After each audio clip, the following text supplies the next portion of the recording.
They said a 10-year-old in a closet cannot forgive the man who killed her father. They were wrong. That night my hands trembled as I held the pulse of the 680-year-old lord who saved my life.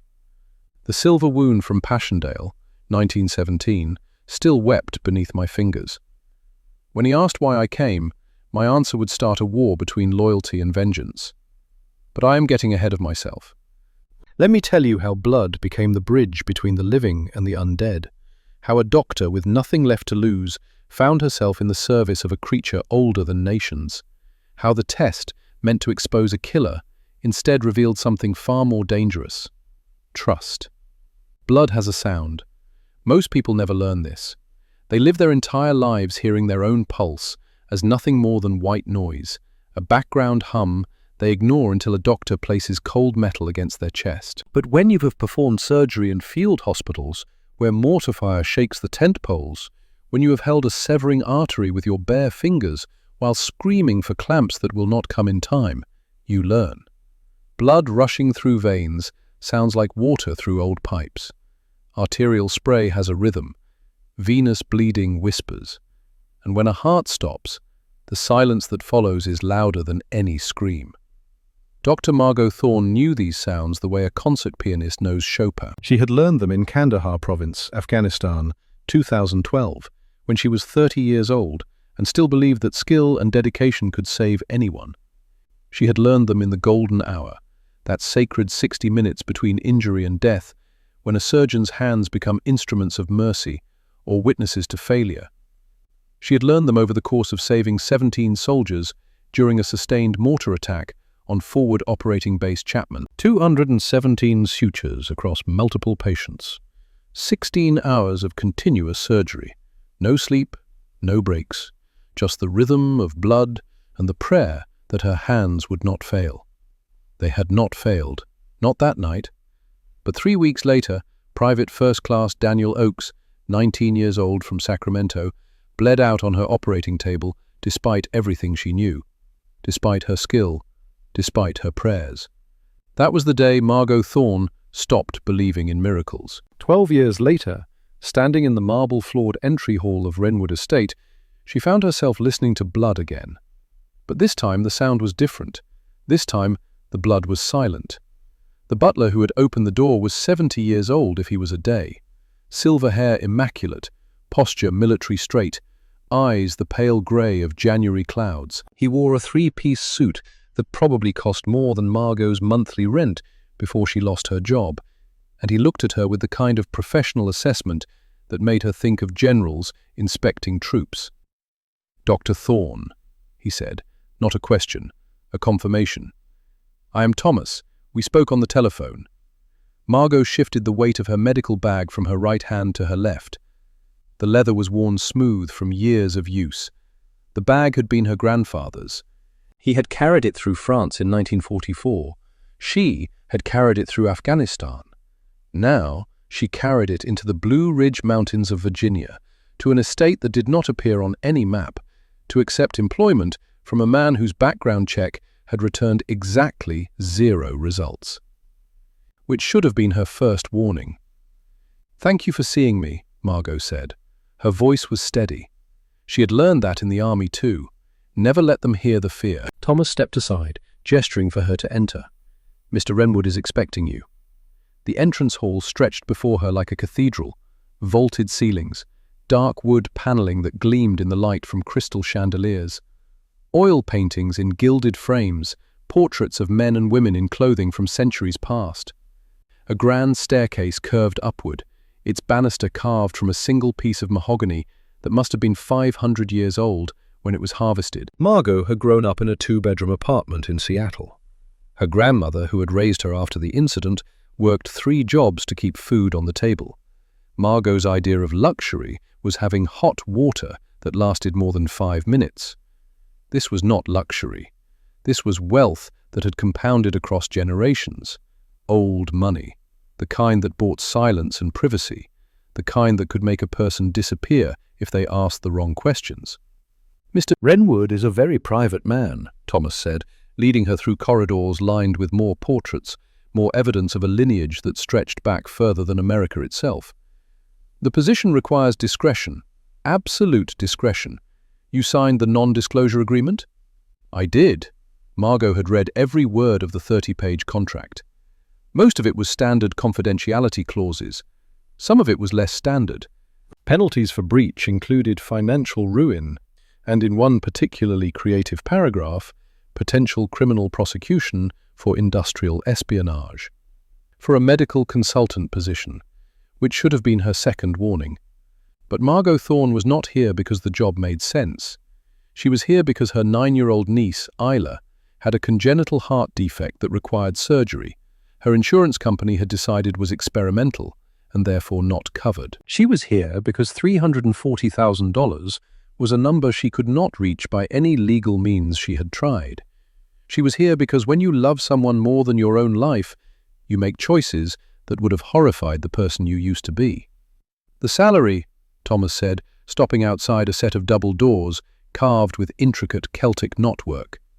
$50,000 per month, paid on the first. Mr. Renwood does not negotiate.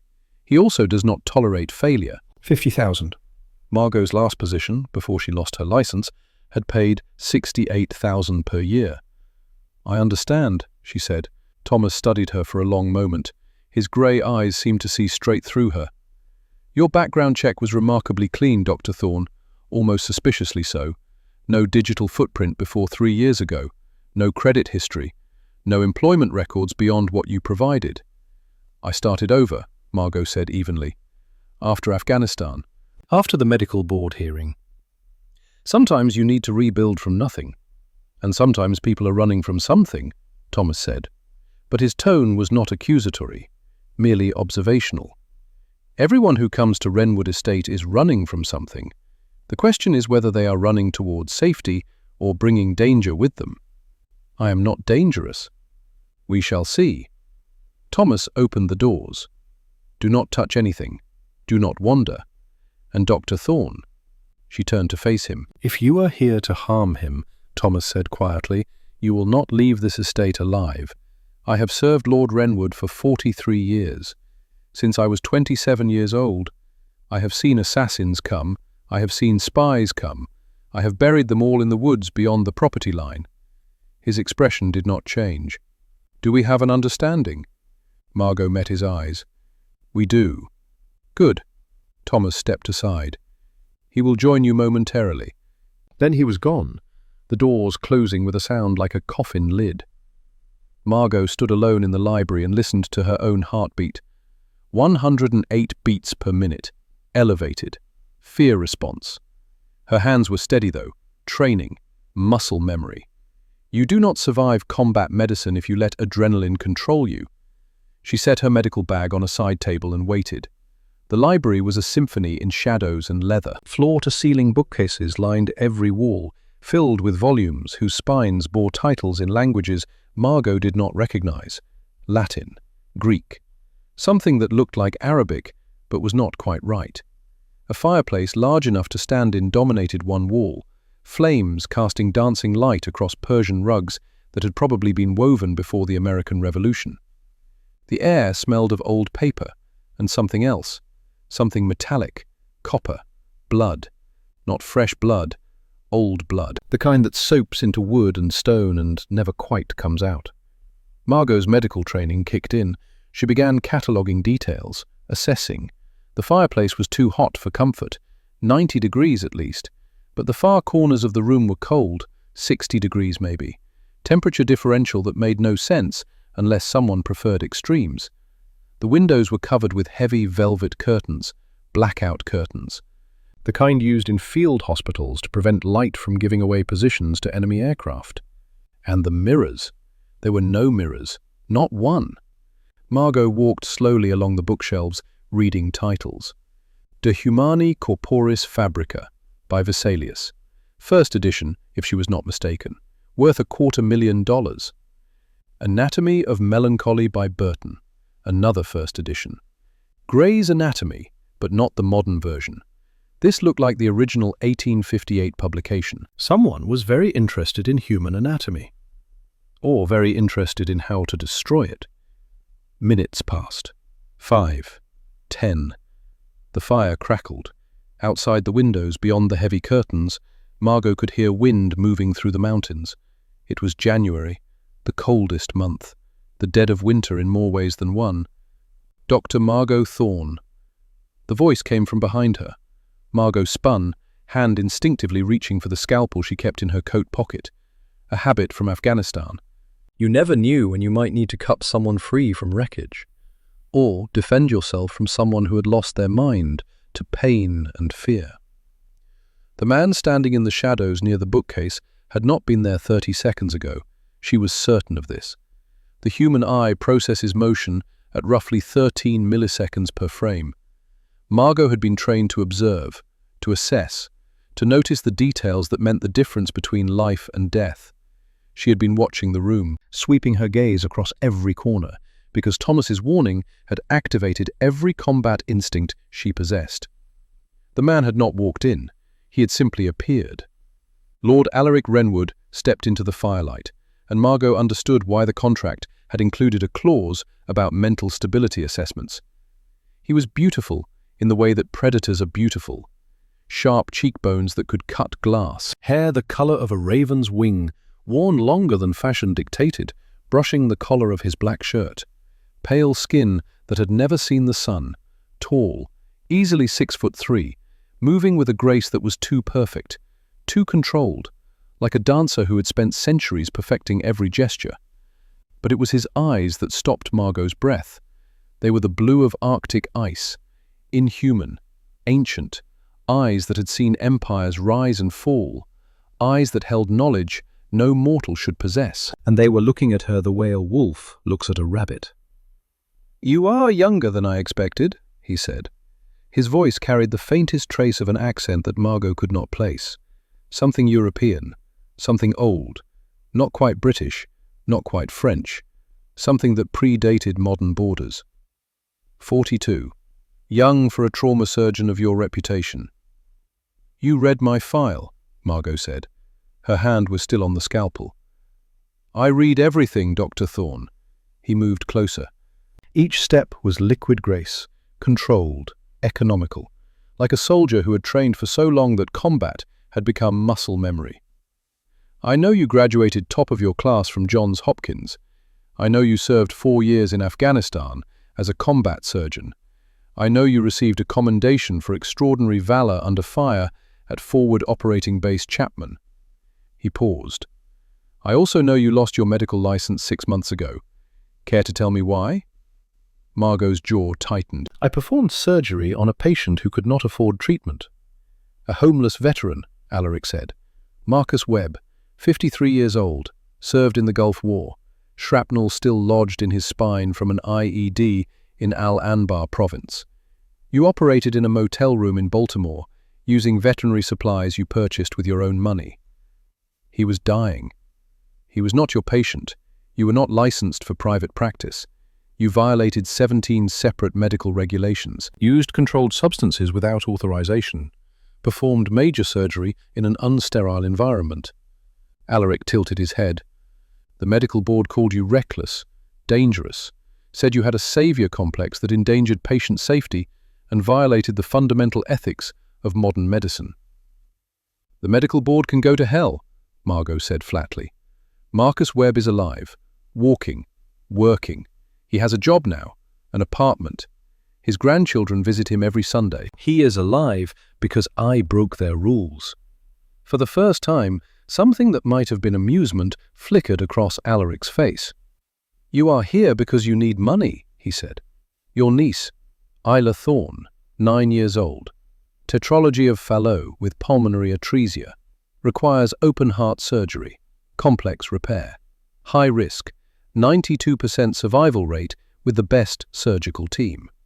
Your insurance denied the claim 4 times. How do you—" "I told you.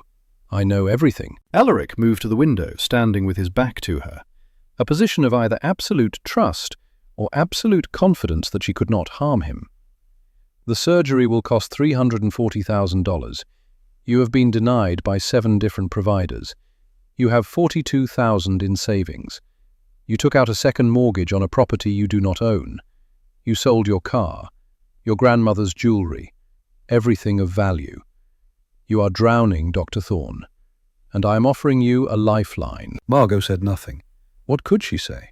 He had laid out her entire life in 30 seconds.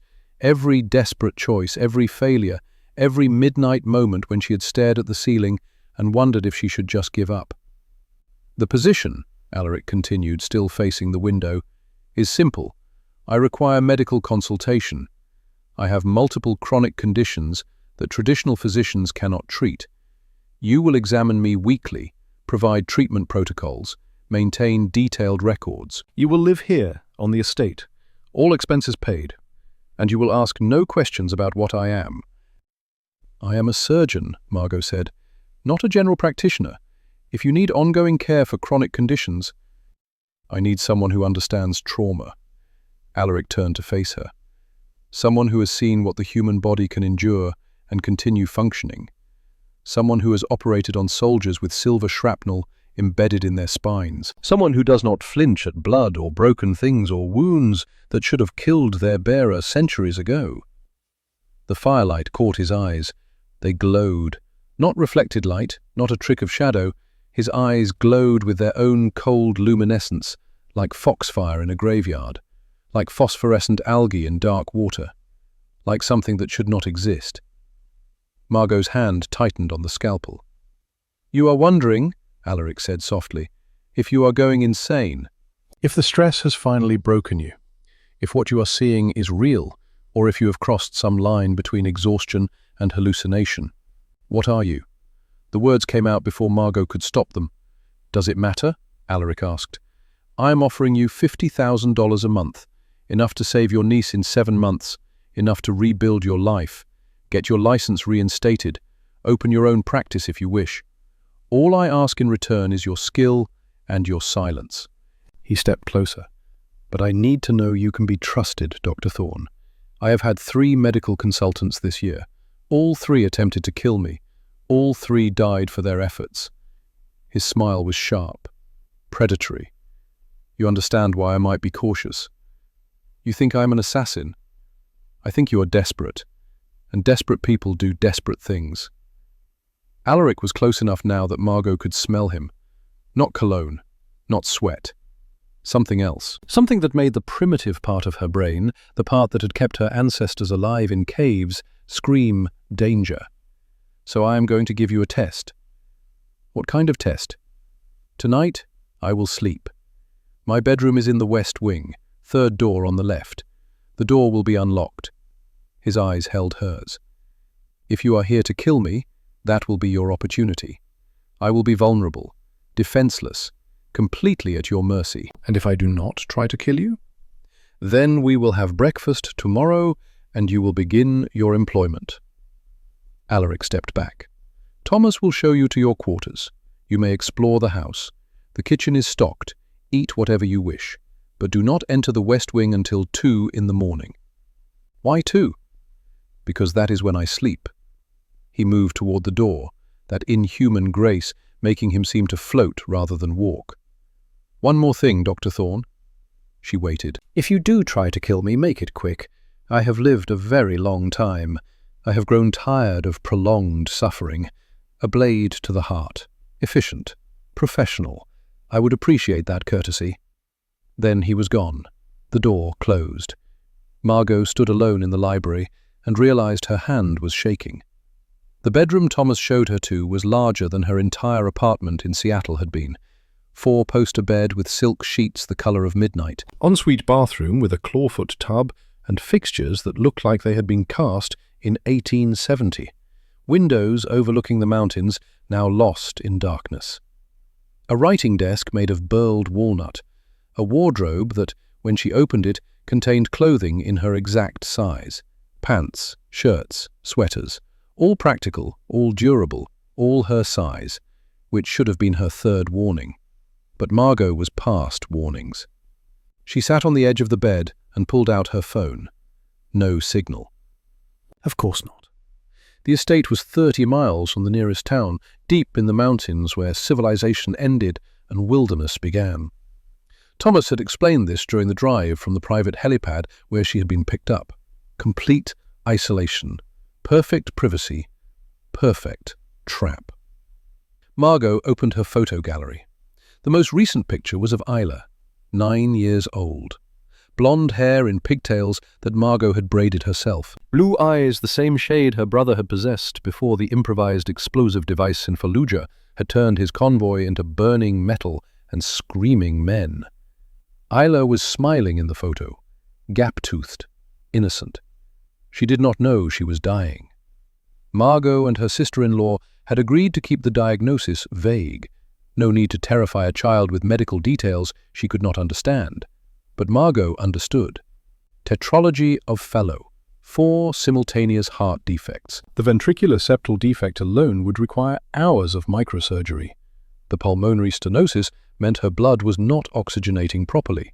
The right ventricular hypertrophy was causing her heart to work 3 times as hard as it should, and the overriding aorta meant every heartbeat was inefficient, incomplete, slowly killing her. Without surgery, Isla had maybe 8 months. With surgery, a 92% survival rate. 92%. Margot had performed surgeries with worse odds, had operated on soldiers whose chances were 20%, 10%, 5%.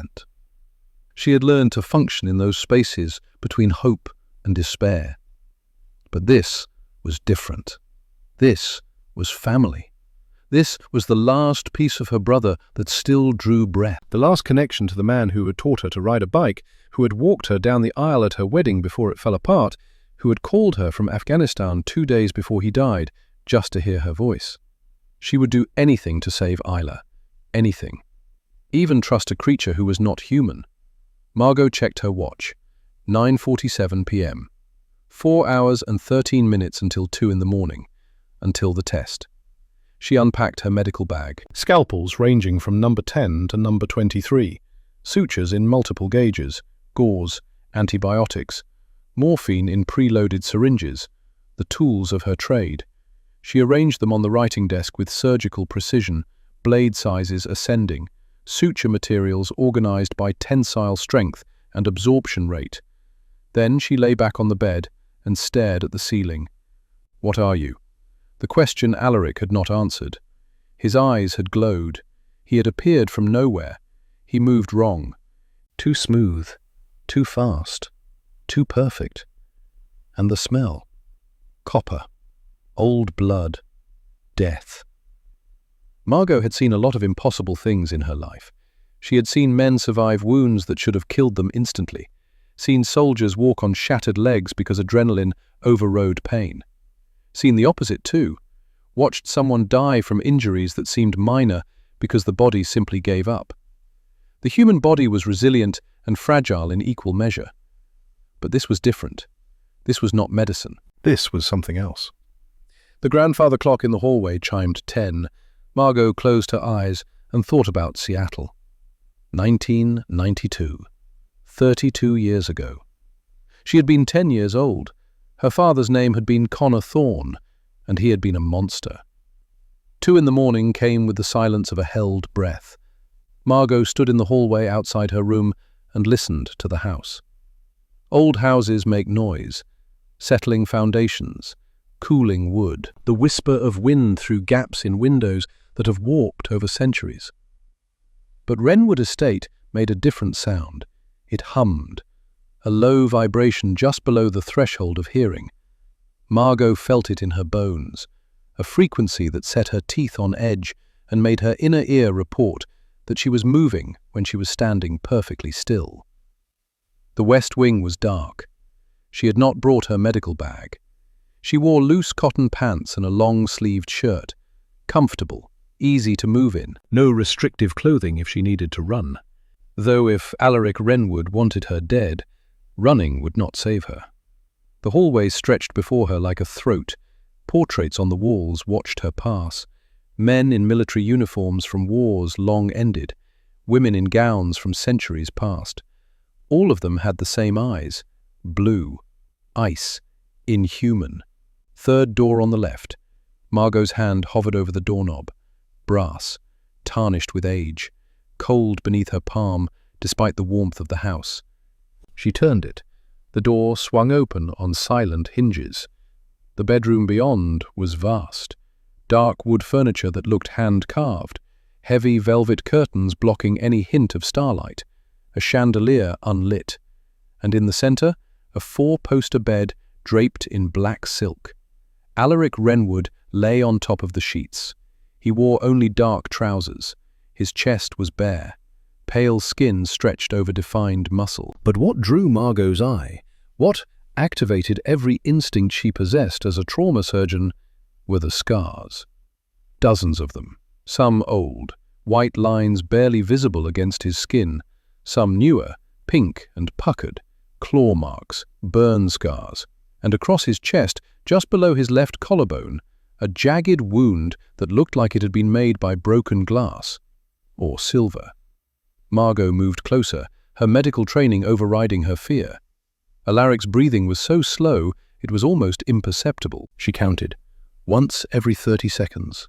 His chest rose, fell, stopped, rose again, heart rate matching, 1 beat per minute. Impossible for a human, but he had never claimed to be human. Margot stood at the edge of the bed and studied him like she would study any patient. Pale skin, no visible signs of jaundice or cyanosis, muscle tone excellent, no wasting. But the scars, the wounds, some of them had never fully healed. She pulled a small penlight from her pocket and examined his hands. Strong hands, long fingers, calluses in places that suggested weapons training.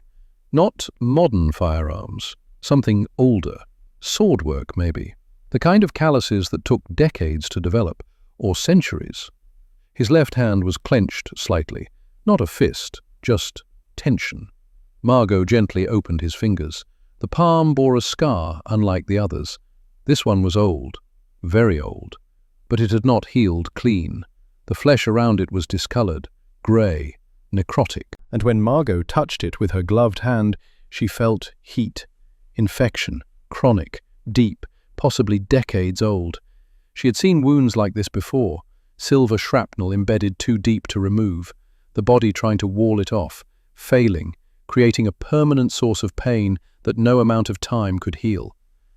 Margot looked at Alaric's face. He was asleep, truly asleep, vulnerable. The test was real. This was her chance. Kill or cure. She could end him, a scalpel to the carotid, severing the artery. He would bleed out before he could wake. Simple, clean, professional, as he had requested. But Margot Thorne was not a killer. She was a healer, even when the patient was a monster. Margot returned to the hallway and retrieved her medical bag.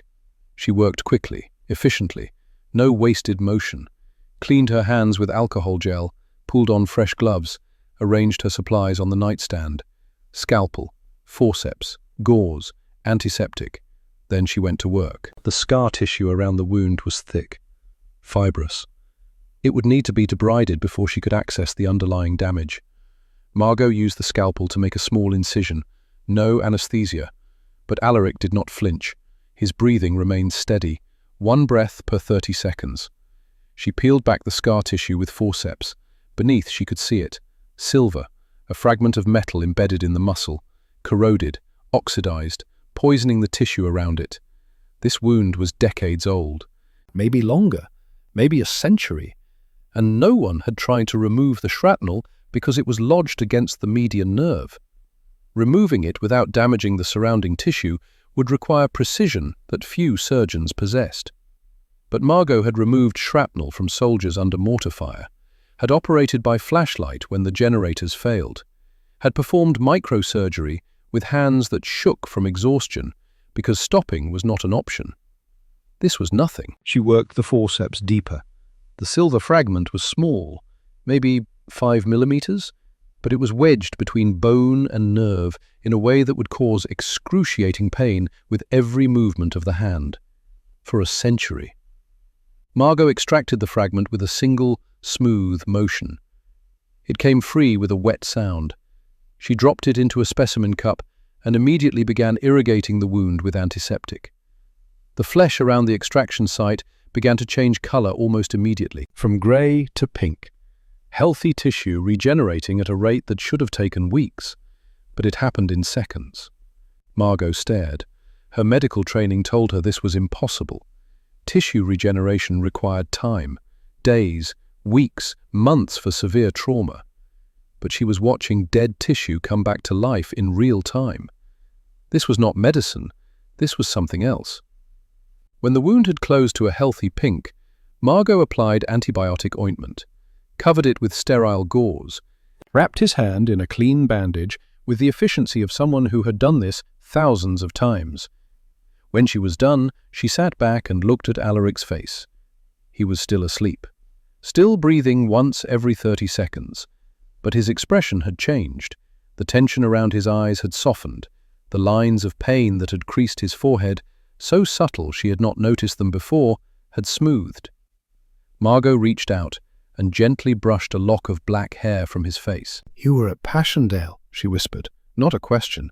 She had seen scars like this before. The location, the type of injury. Silver shrapnel from an explosive round, the kind used in the First World War by special units who hunted things that were not human. 1917, the Third Battle of Ypres. My grandfather was there.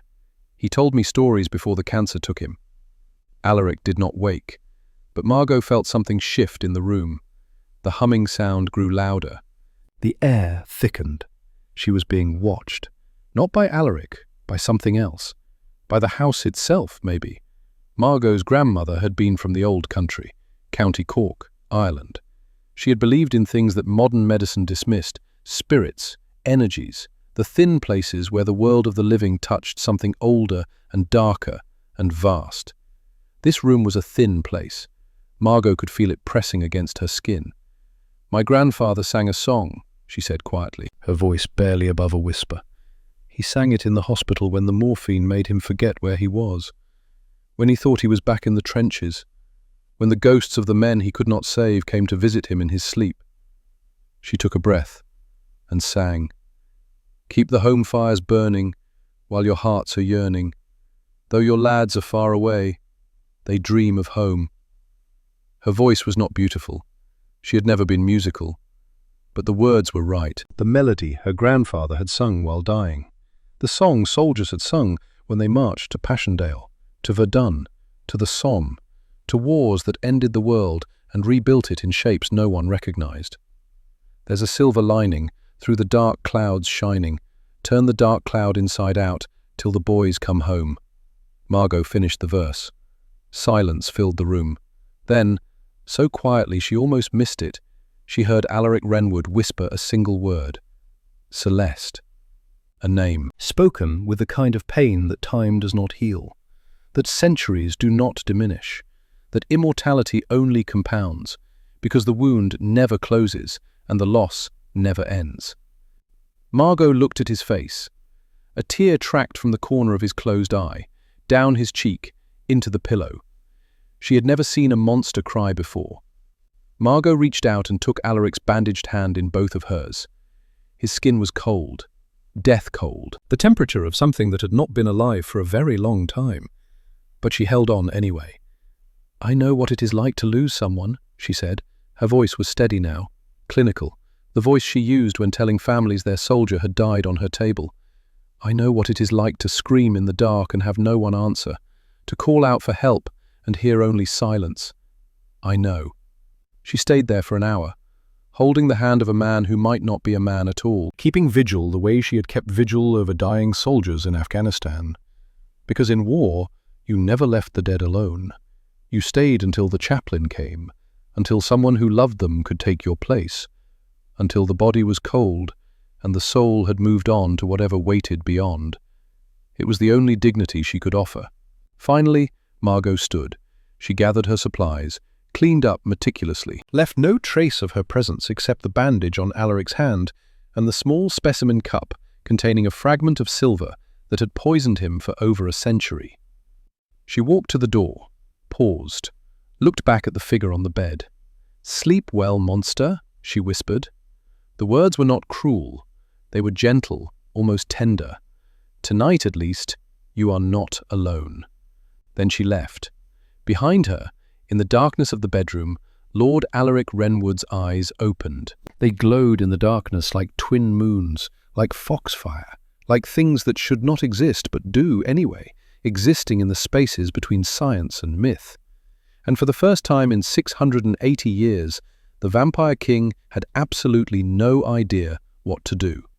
Because he had expected betrayal, had prepared for death, had welcomed it even, after so many centuries of pain and loss and endless night. But Dr. Margot Thorne had not brought death, she had brought healing. And that terrified him more than any assassin ever could. Morning came with the weight of consequences. Margot woke at 6 a.m. to find a breakfast tray outside her door. Silver service that probably cost more than her car had before she sold it. Porcelain china, so fine she could see light through it. Coffee that smelled like it had been ground from beans that cost $50 a pound. Eggs Benedict, fresh fruit arranged with artistic precision, pastries that were still warm. A single white rose in a crystal vase, and a note. The handwriting was elegant, old-fashioned, the kind taught in schools that no longer existed, in a time when penmanship was considered a measure of character. Dining hall, 8 o'clock. We have matters to discuss. A.W. Margot picked up the coffee cup and found her hand shaking. She had crossed a line last night. She knew this. The smart thing would have been to leave, to walk out of Wrenwood Estate and never look back. To find another way to save Isla. Legal ways. Honest ways. Ways that did not involve creatures who glowed in the dark and healed from wounds that should have been fatal. But Margot Thorne had stopped believing in honest ways 6 months ago, when the medical board had stripped her license and told her she was a danger to society. When they had called Marcus Webb, the homeless veteran she had saved, an unacceptable risk. When they had decided that rules mattered more than lives. Margot drank the coffee. It was perfect. Temperature, strength, flavor. Someone had paid attention to details. Someone knew she took it black with no sugar, because she had learned to drink it that way in field hospitals where cream and sugar were luxuries you could not afford. Someone was watching her very carefully. She dressed in the clothes she had brought. Practical, durable. A button-down shirt and slacks that had seen better days, but were clean and professional. She braided her hair back from her face in a style that kept it out of the way during surgery. No jewelry, no makeup. In the army, they had taught her that vanity was a luxury soldiers could not afford. That lesson had stuck. At 7:58, Margot walked to the dining hall. The room was enormous. A table that could seat 30 people stretched beneath 3 crystal chandeliers that looked like they had been salvaged from a French palace. Windows lined one wall, offering a view of the mountains beyond. The sun was rising. Weak January light painted the snow-covered peaks in shades of gold and rose. It was beautiful, and Alaric Wrenwood sat at the head of the table, bathed in sunlight, not burning. Margot stopped in the doorway. He wore a charcoal suit that looked hand-tailored, white shirt, no tie. His hair was pulled back from his face, revealing those impossible cheekbones and the sharp line of his jaw. In the morning light, he looked almost human. Almost. But his eyes were still that impossible blue, and they were fixed on Margot with an intensity that made her feel like a specimen under glass. "Dr. Thorne," he said. His voice was different this morning, warmer, less predatory. "Please, sit." It was not quite a request, not quite a command. Something in between. Margot sat 3 chairs down from him, far enough to maintain distance, close enough to see his expression. For a long moment neither of them spoke. Then Alaric raised his left hand. The bandage was still there. White gauze wrapped around his palm. He flexed his fingers slowly. Testing. No hesitation. No pain. Just smooth, controlled movement. "You removed the shrapnel," he said. "Yes." It had been there for 107 years. Margot said nothing. What could she say? That she had suspected as much based on the wound pattern and the type of metal? That she had performed countless procedures removing century-old fragments from places they should never have been? "Passchendaele," Alaric continued, still studying his hand with something like wonder. 3rd of October 1917.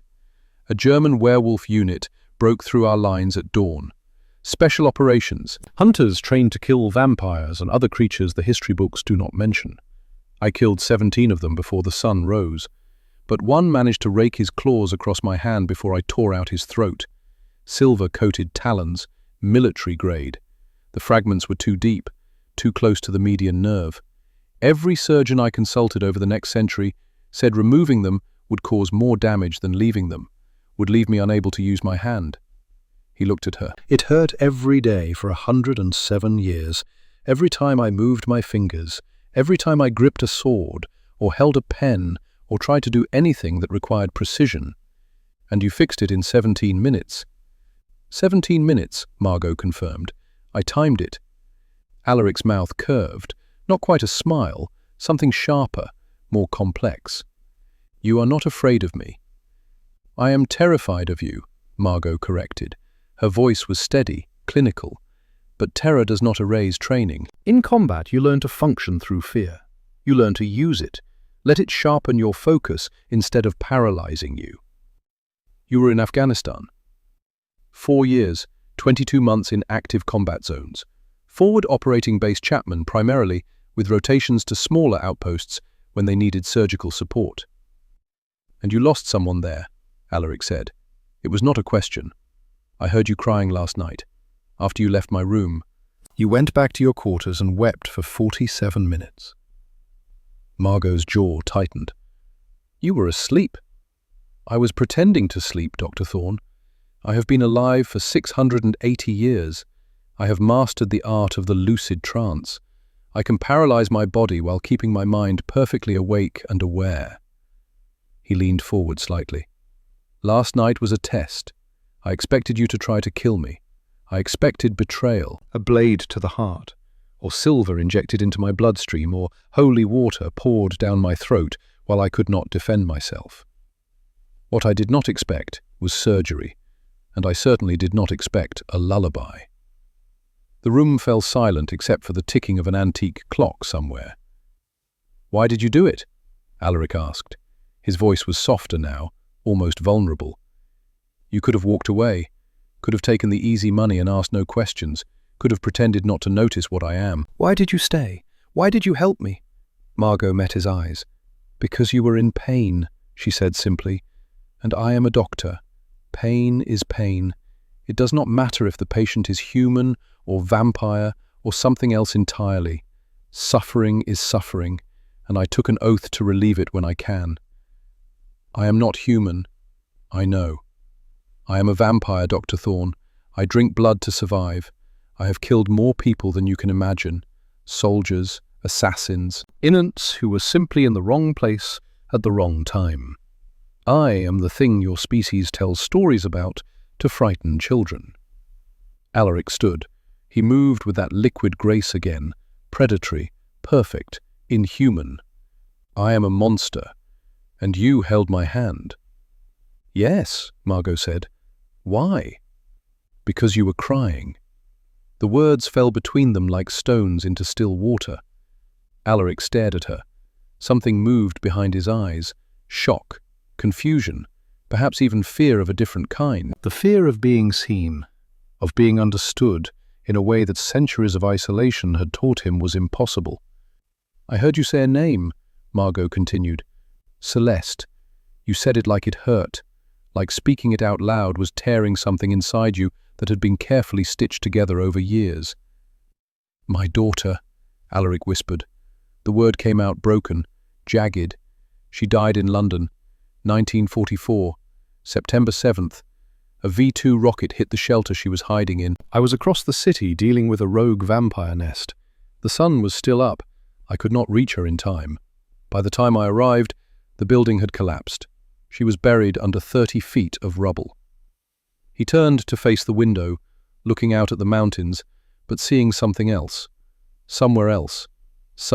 When else. She was 8 years old when I turned her. 1836. She was dying of scarlet fever. The doctors said there was nothing they could do. I thought I was saving her. I thought eternity would be a gift. A chance to see the world, to learn everything, to never lose anything again. His voice cracked.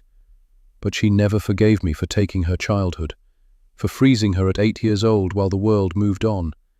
She hated what I made her. hated that she could never grow up, never have children of her own, never be anything but a little girl trapped in an immortal body. He pressed his hand against the window glass, and when the rocket fell, when she died with the sun burning her to ash, she died hating me. I know this because the last thing she said to me, 3 days before, was, "I wish you had let me die." Margot stood slowly.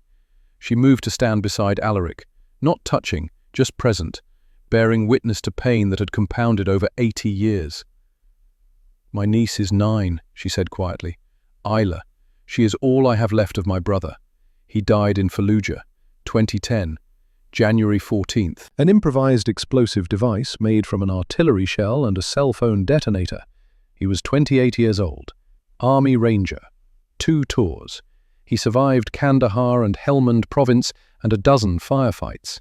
But a piece of metal the size of my thumb went through his femoral artery and he bled out in 4 minutes. She looked out at the mountains, seeing her own ghosts. Isla has his eyes, his smile. When she laughs, I hear him. And she is dying, Mr. Renwood. Her heart is failing. 4 separate defects. Without surgery, she has 8 months, maybe less. With surgery, 92% survival. But that 8% haunts me. Because 8% means there is a real chance I could lose her. Could lose the last piece of my brother. The last connection to the man who taught me to ride a bike and helped me study for medical school and called me every week from Afghanistan just to hear my voice. That is why you are here. Yes. Alaric turned to look at her. I will pay for the surgery. All of it, today. You do not need to work for me. Consider it payment for what you did last night. For removing pain I have carried for over a century. Margot shook her head. I do not want charity. It is not charity. It is compensation for services rendered. Then I will earn it, Margot said firmly. You need a doctor. I need the money. We have a contract. I intend to fulfill it. 7 months of work for 7 months of salary. Fair exchange. For a long moment, Alaric studied her face, really studied it, like he was trying to solve a puzzle he had been working on for centuries. Then he smiled. It was the first genuine smile Margot had seen from him. It transformed his face, made him look younger, less ancient, almost human in the warmth of it. You are a stubborn woman, Dr. Thorne. I am a surgeon, Mr. Renwood. Stubbornness is a job requirement. You cannot perform 18-hour operations and save people who should be dead if you give up easily. Very well. Alaric gestured to the table.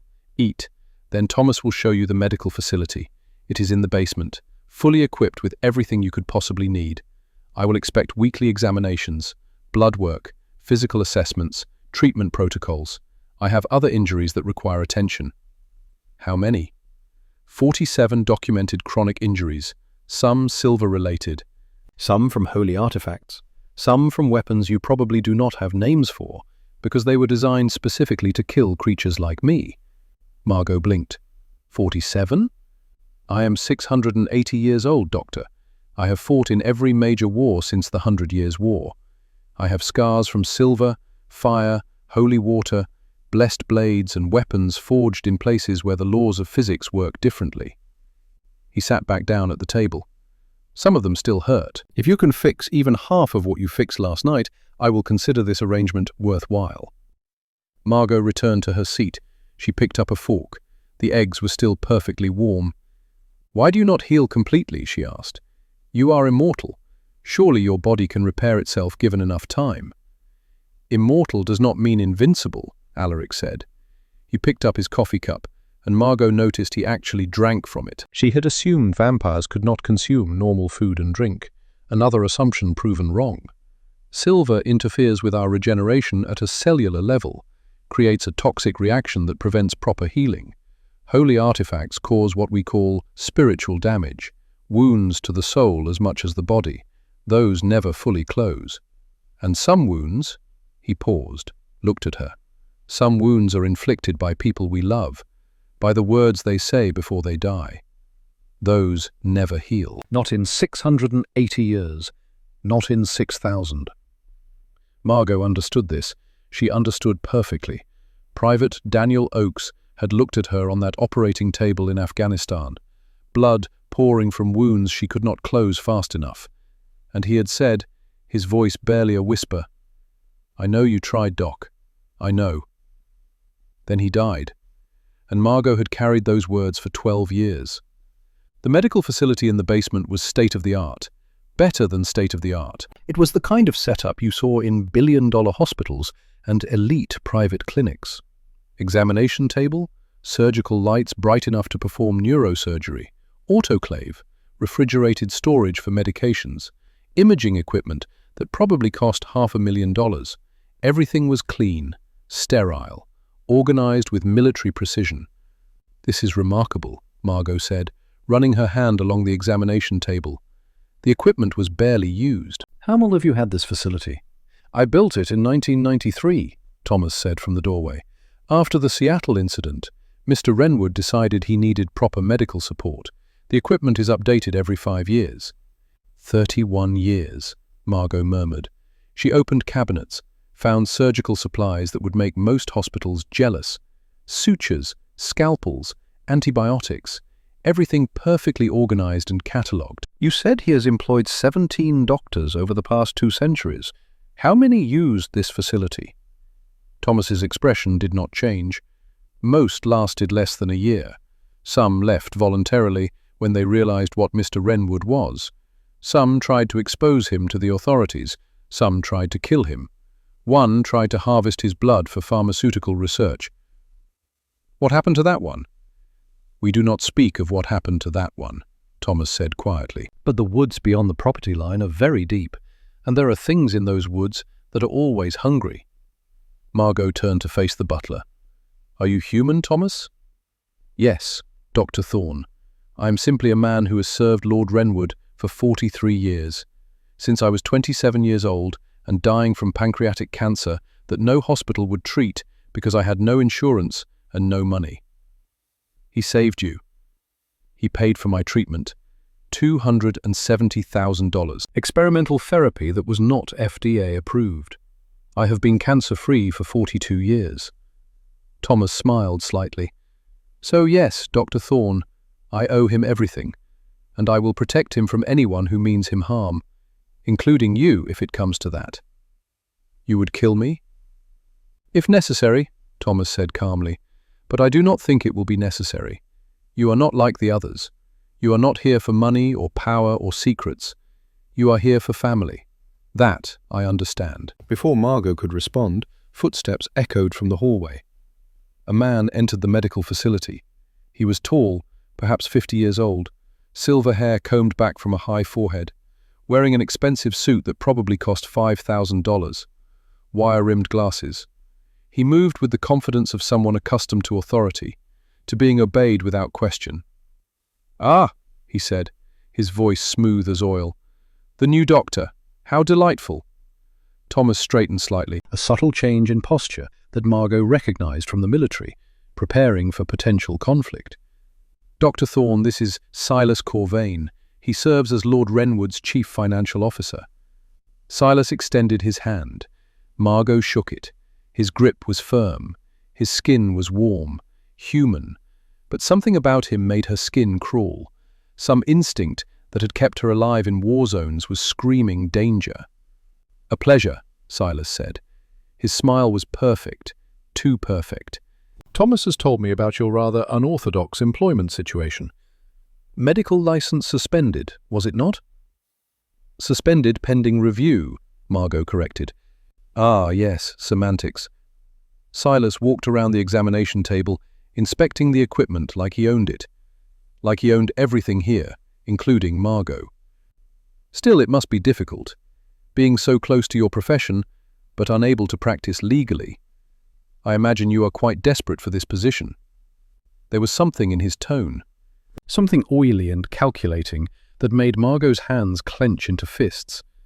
"I am here to help Mr. Renwood," she said evenly. Of course. Silas pulled out a leather portfolio. "I handle all of Lord Renwood's financial affairs, the payroll, the estate expenses, the shell corporations and offshore accounts that keep his wealth hidden from modern taxation systems. Everything passes through my hands." He opened the portfolio. "Your salary is quite generous. $50,000 per month. That is $600,000 per year, Tax-free, naturally. Tax-free? Mr. Wrenwood's wealth is managed through a rather complex series of offshore accounts and historical trusts established long before modern banking regulations existed. Your compensation will be paid in cash. Unmarked bills, completely untraceable, delivered on the 1st of each month. Silas's smile widened. I do hope that is not a problem. No problem, Margot said carefully, but every instinct she possessed was screaming. This man was dangerous, more dangerous than Alaric in some ways, because Alaric's danger was obvious. This was subtle, hidden, like a tumor growing in tissue that looked healthy. Wonderful. Silas made a note in his portfolio. I will need some information from you. Banking details for your niece's medical expenses.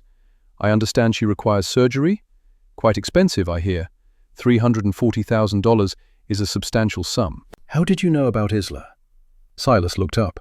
His eyes were cold behind the wire-rimmed glasses. Dr. Thorne, Lord Wrenwood shares everything with me. We have worked together for over a century, first as advisor when I was human, then as partner after he turned me in 1918. 106 years as a vampire, 28 years before that as his financial consultant, 134 years total. There are no secrets between us. He pulled out his phone. I took the liberty of contacting Johns Hopkins Hospital. Your niece is scheduled for surgery with Dr. Raymond Chen, excellent surgeon, very skilled in pediatric cardiothoracic repair. But his quote was $340,000, yes? Yes. I can arrange payment today.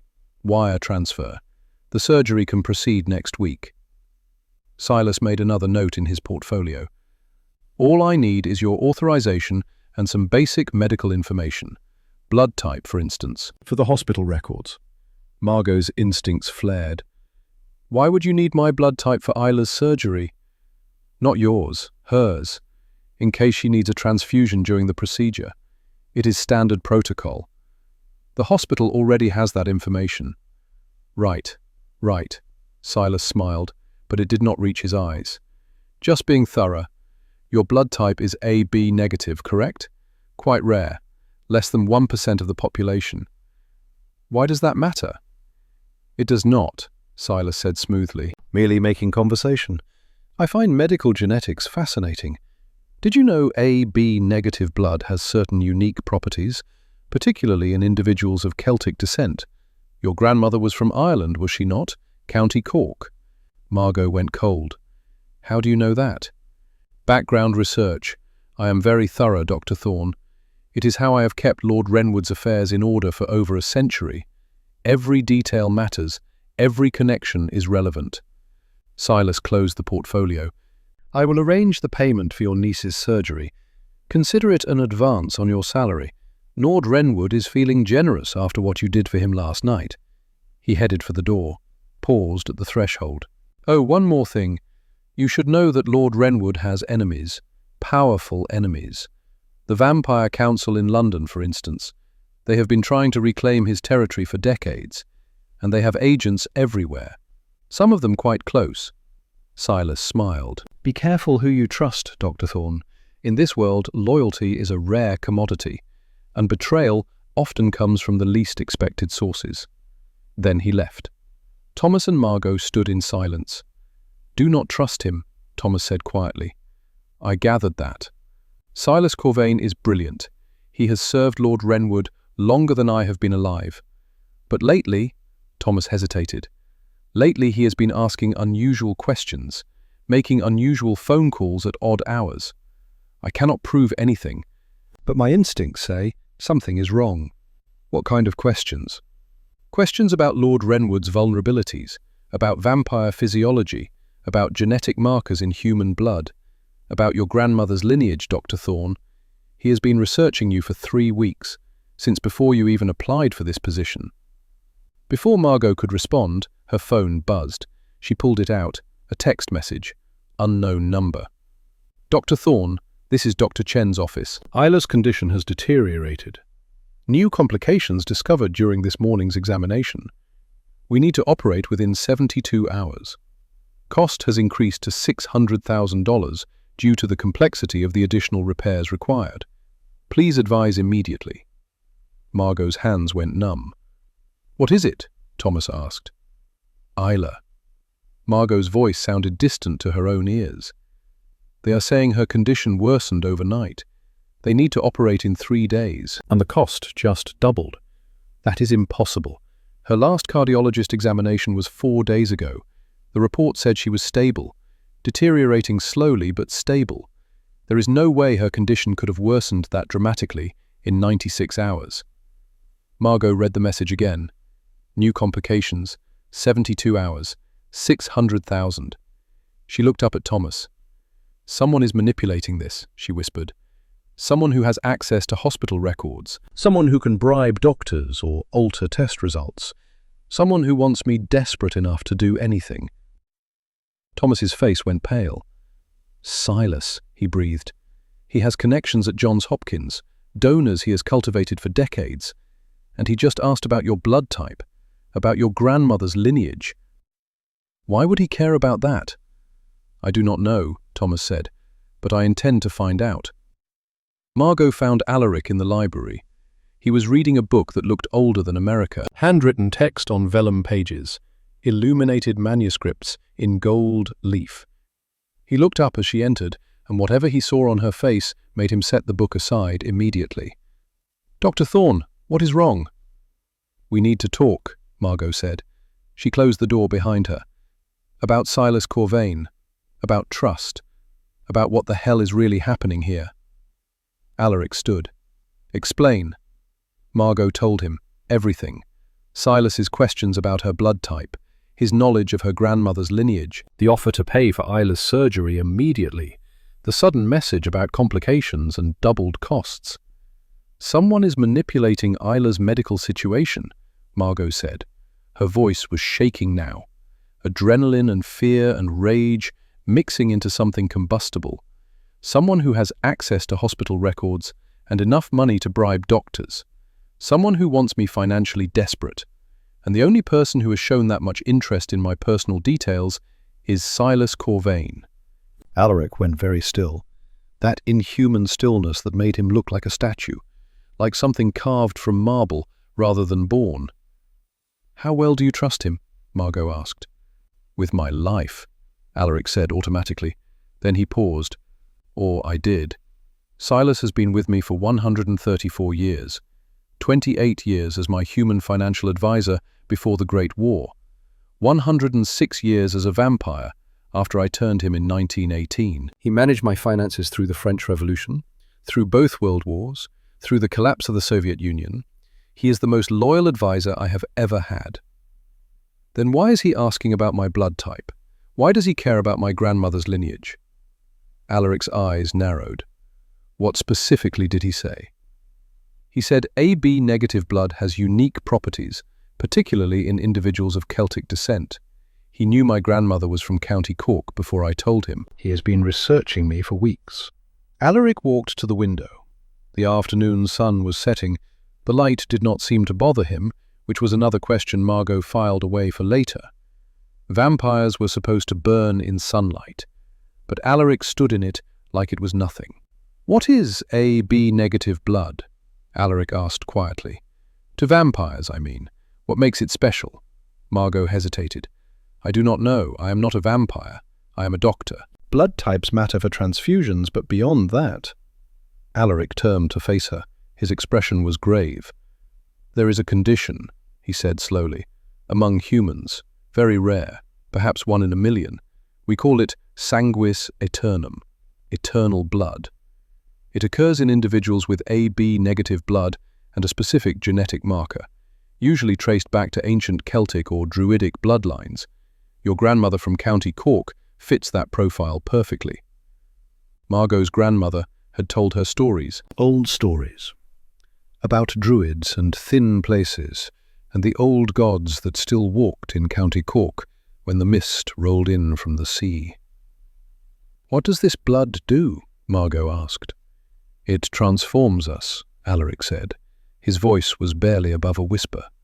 A vampire who drinks sanguis aeternum becomes stronger, faster, nearly invincible. We become immune to silver, immune to sunlight. Our wounds heal instantly. We become what we call daywalkers, the ultimate form of our species. And you think I have this blood?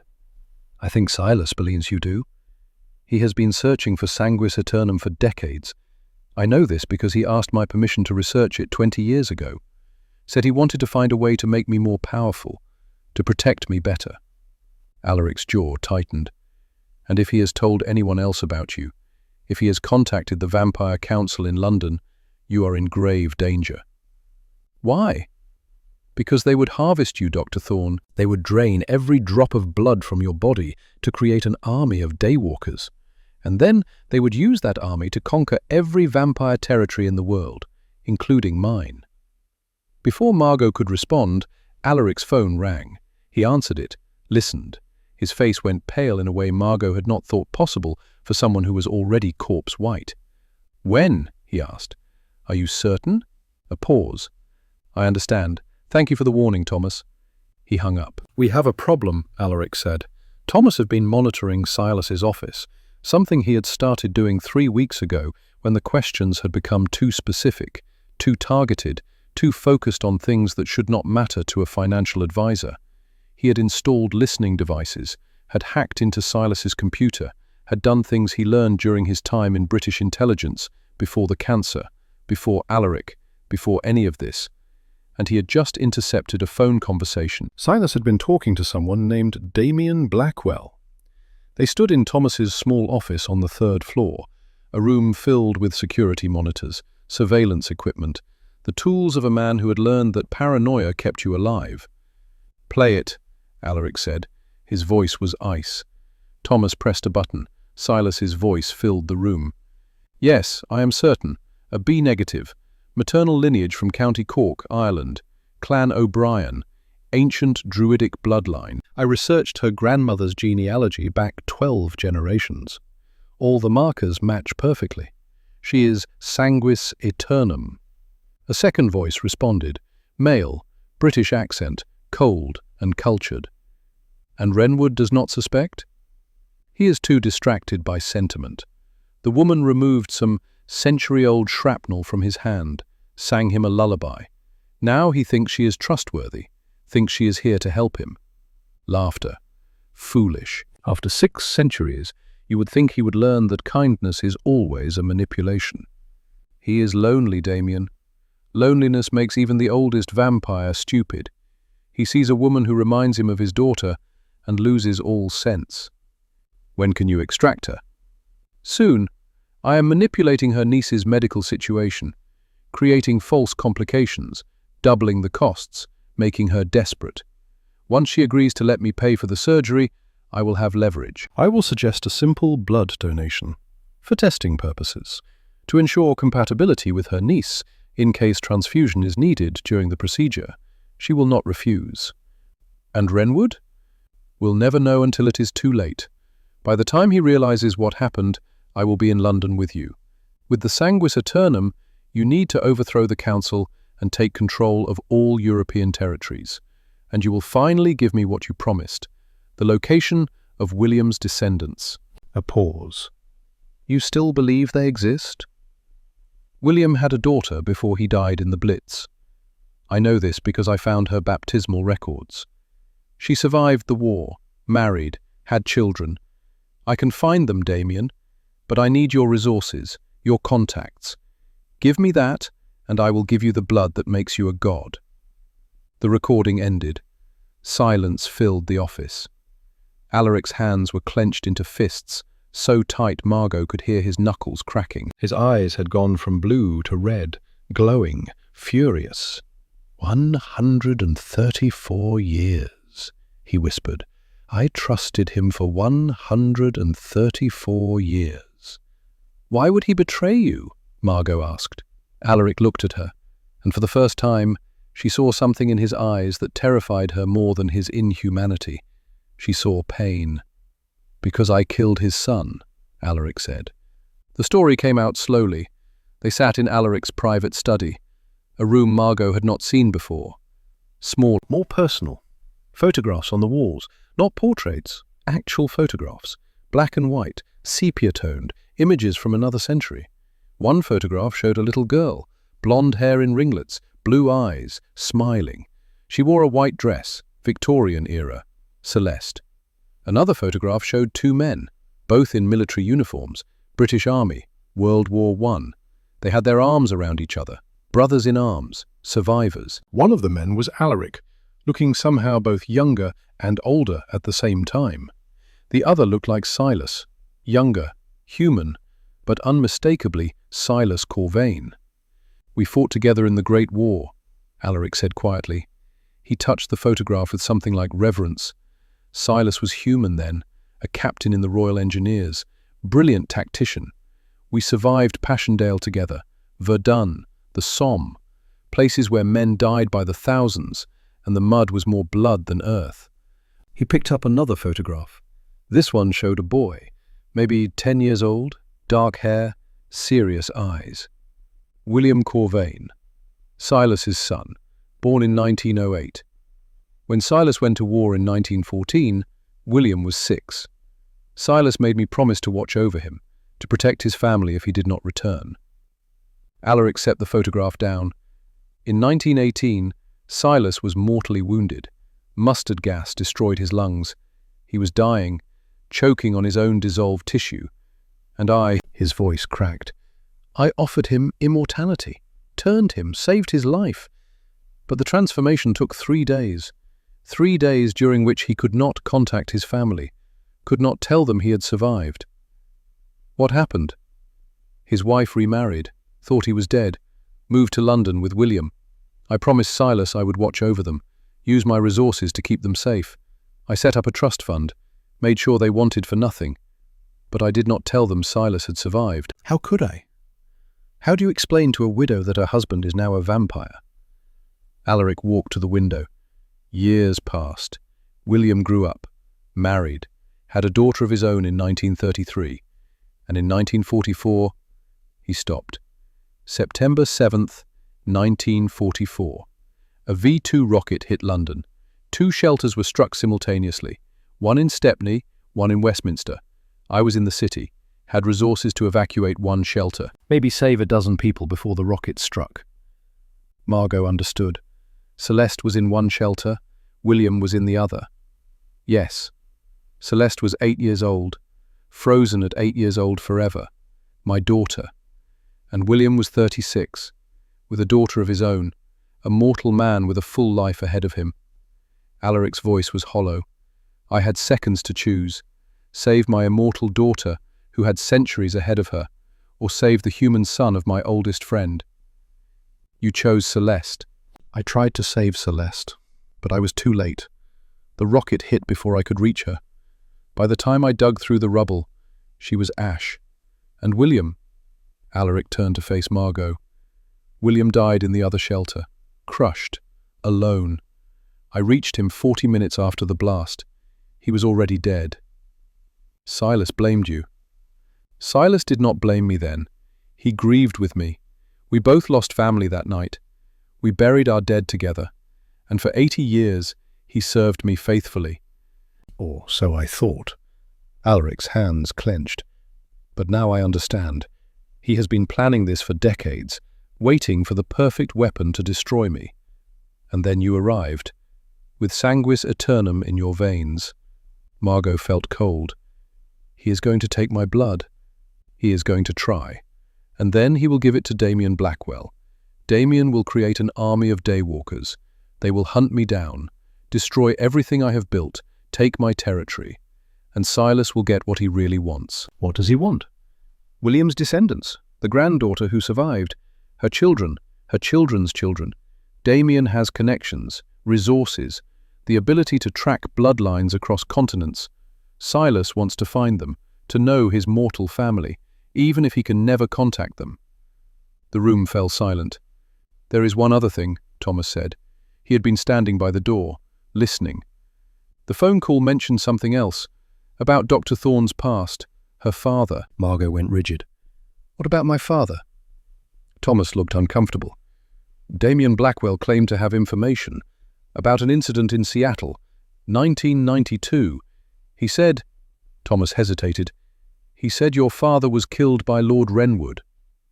The world stopped. Margot turned slowly to face Alaric.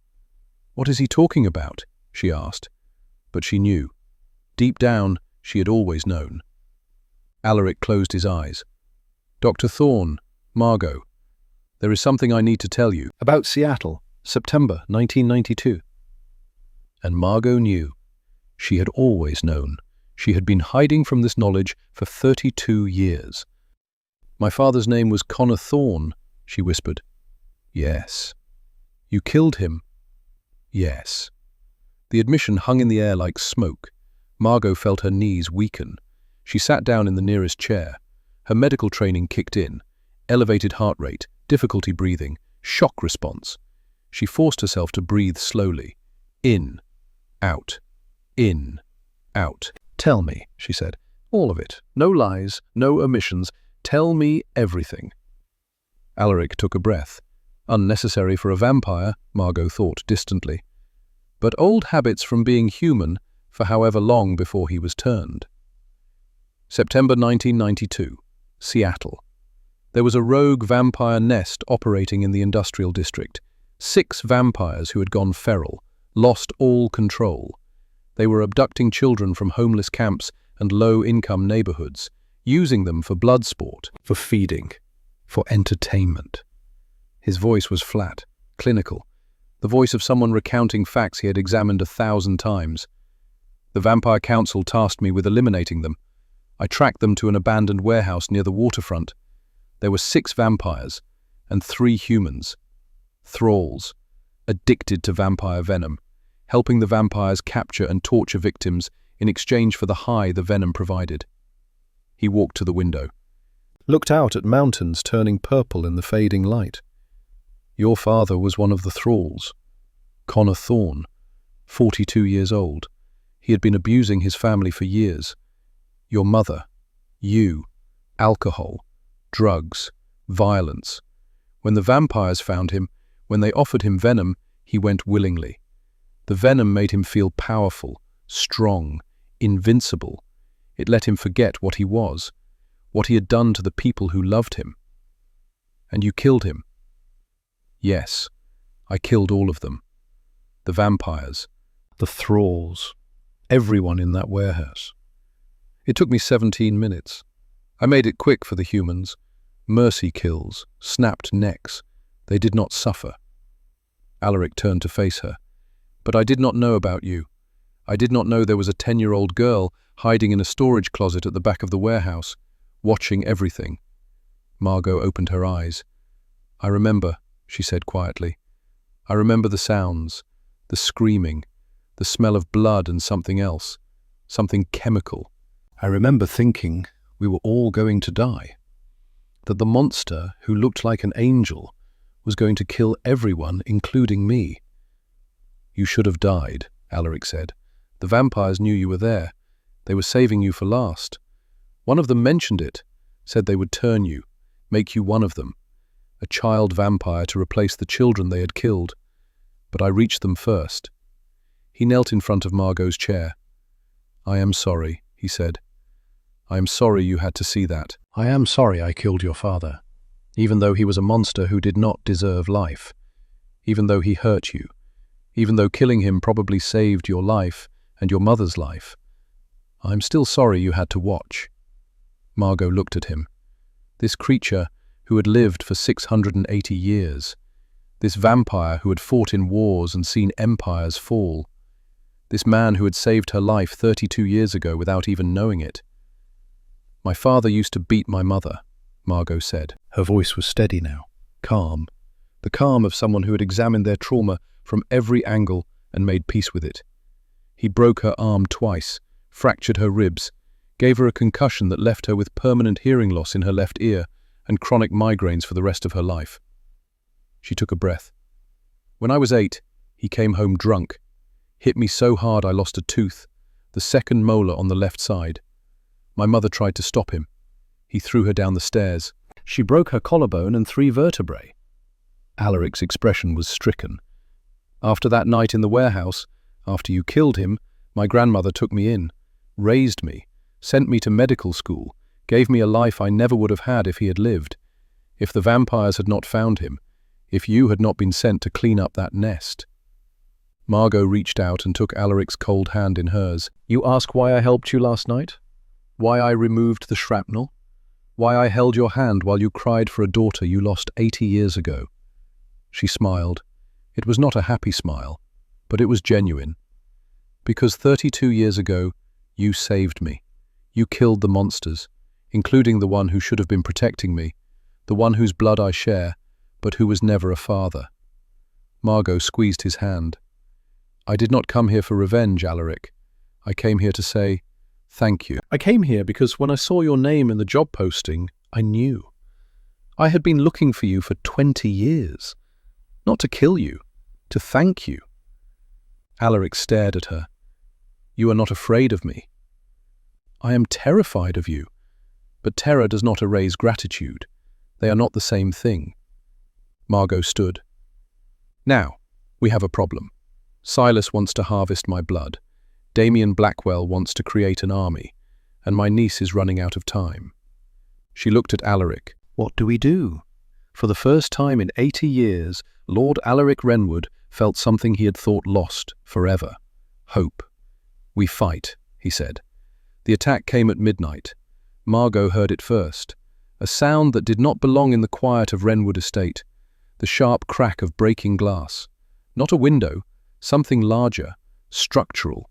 She was in her room, dressed, ready. They had been expecting this. Alaric had explained the plan during dinner. Silas would not wait.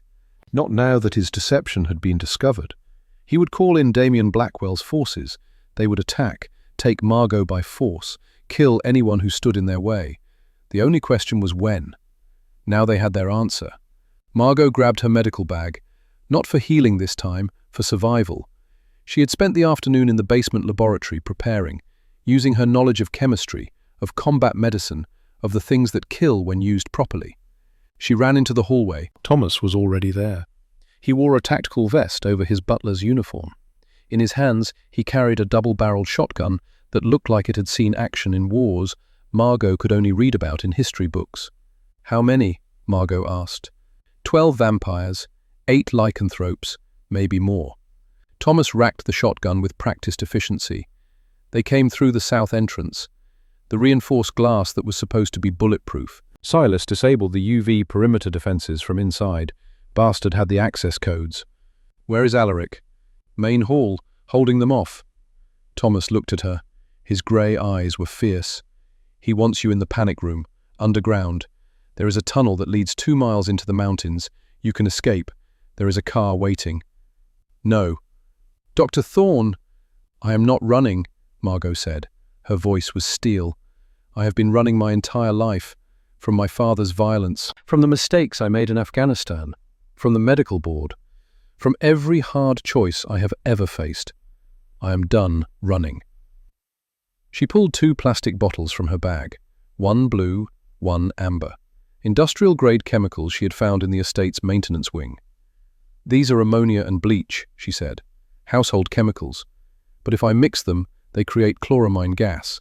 Toxic to anything that breathes, including vampires, including lycanthropes." Thomas stared at the bottles. "You are going to gas them." "I am a combat medic, Thomas. I know how to save lives." Margot's smile was cold. "I also know how to take them. Chemistry does not care if you are human or vampire. Poison is poison." From below they heard a roar. Not human, not animal, something in between, something that should not exist. The lycanthropes had reached the main hall. Margot and Thomas ran. The main hall was chaos. Alaric stood at the base of the grand staircase. His suit jacket was gone. His white shirt was torn and stained dark with blood. His blood, almost black in the dim light. Around him lay 3 bodies, 1 vampire, 2 lycanthropes. They were not moving, would never move again, already dissolving into ash and fur. But there were more, so many more. A massive werewolf, 7 feet of muscle and fur and rage, lunged at Alaric from the left. The vampire moved with impossible speed, sidestepped, grabbed the creature by its throat with one hand, lifted it off the ground, threw it across the room like it weighed nothing. The werewolf crashed through an antique display case. Wood and glass and priceless porcelain shattered. The creature did not get up. Two vampires attacked from opposite sides, coordinated, professional, military precision. Alaric spun, caught one by the wrist, twisted. The bones snapped with a sound like a gunshot. The vampire screamed. Alaric drove his other hand into the second vampire's chest, straight through the ribs. When he pulled back, he was holding the creature's heart.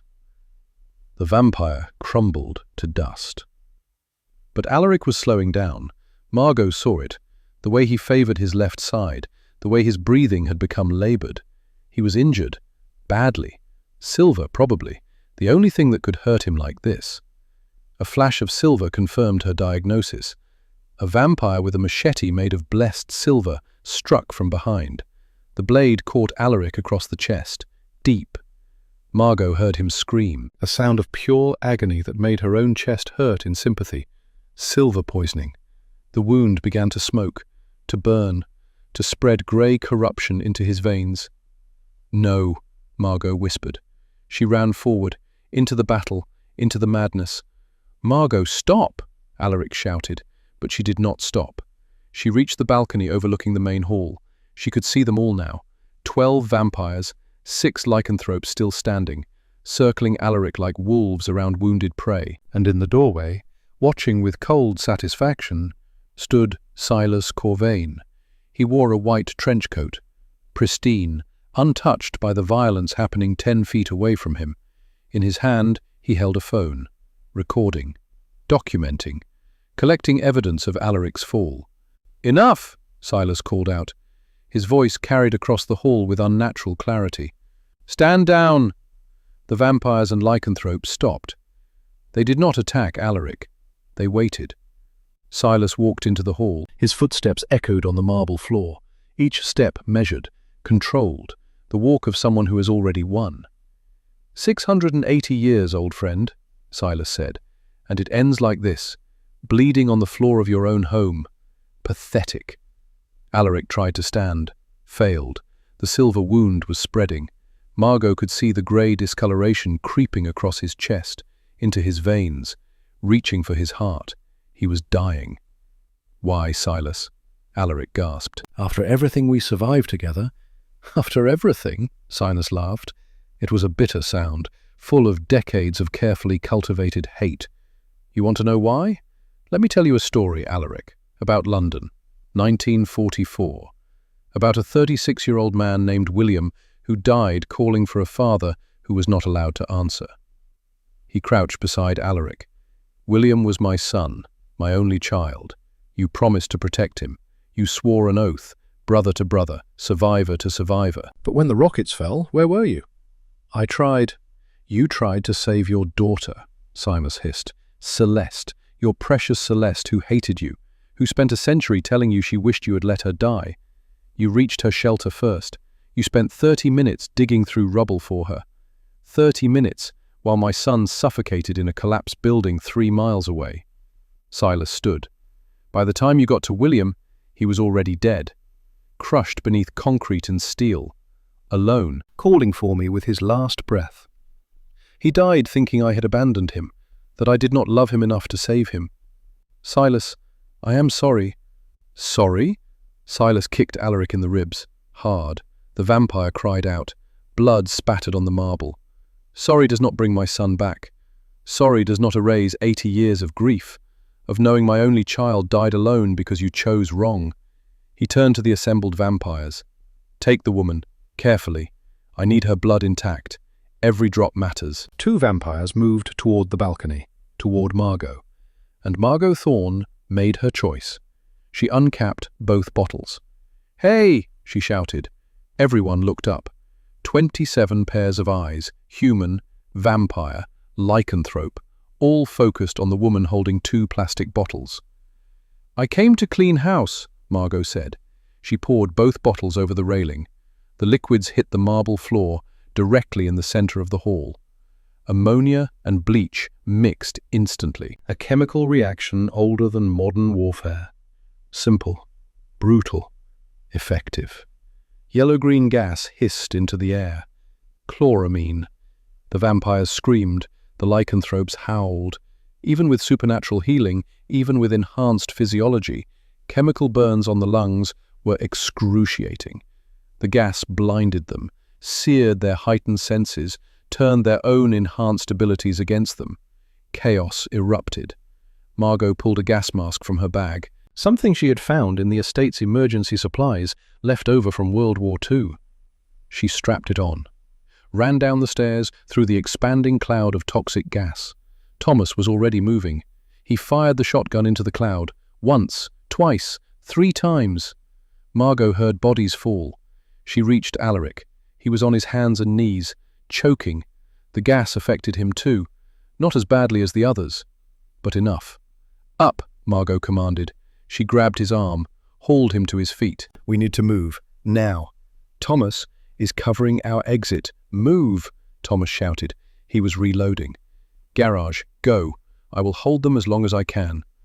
"Thomas!" "That is an order, Lord Renwood." The old butler's eyes were fierce. "Protect her. She is what matters now. Go."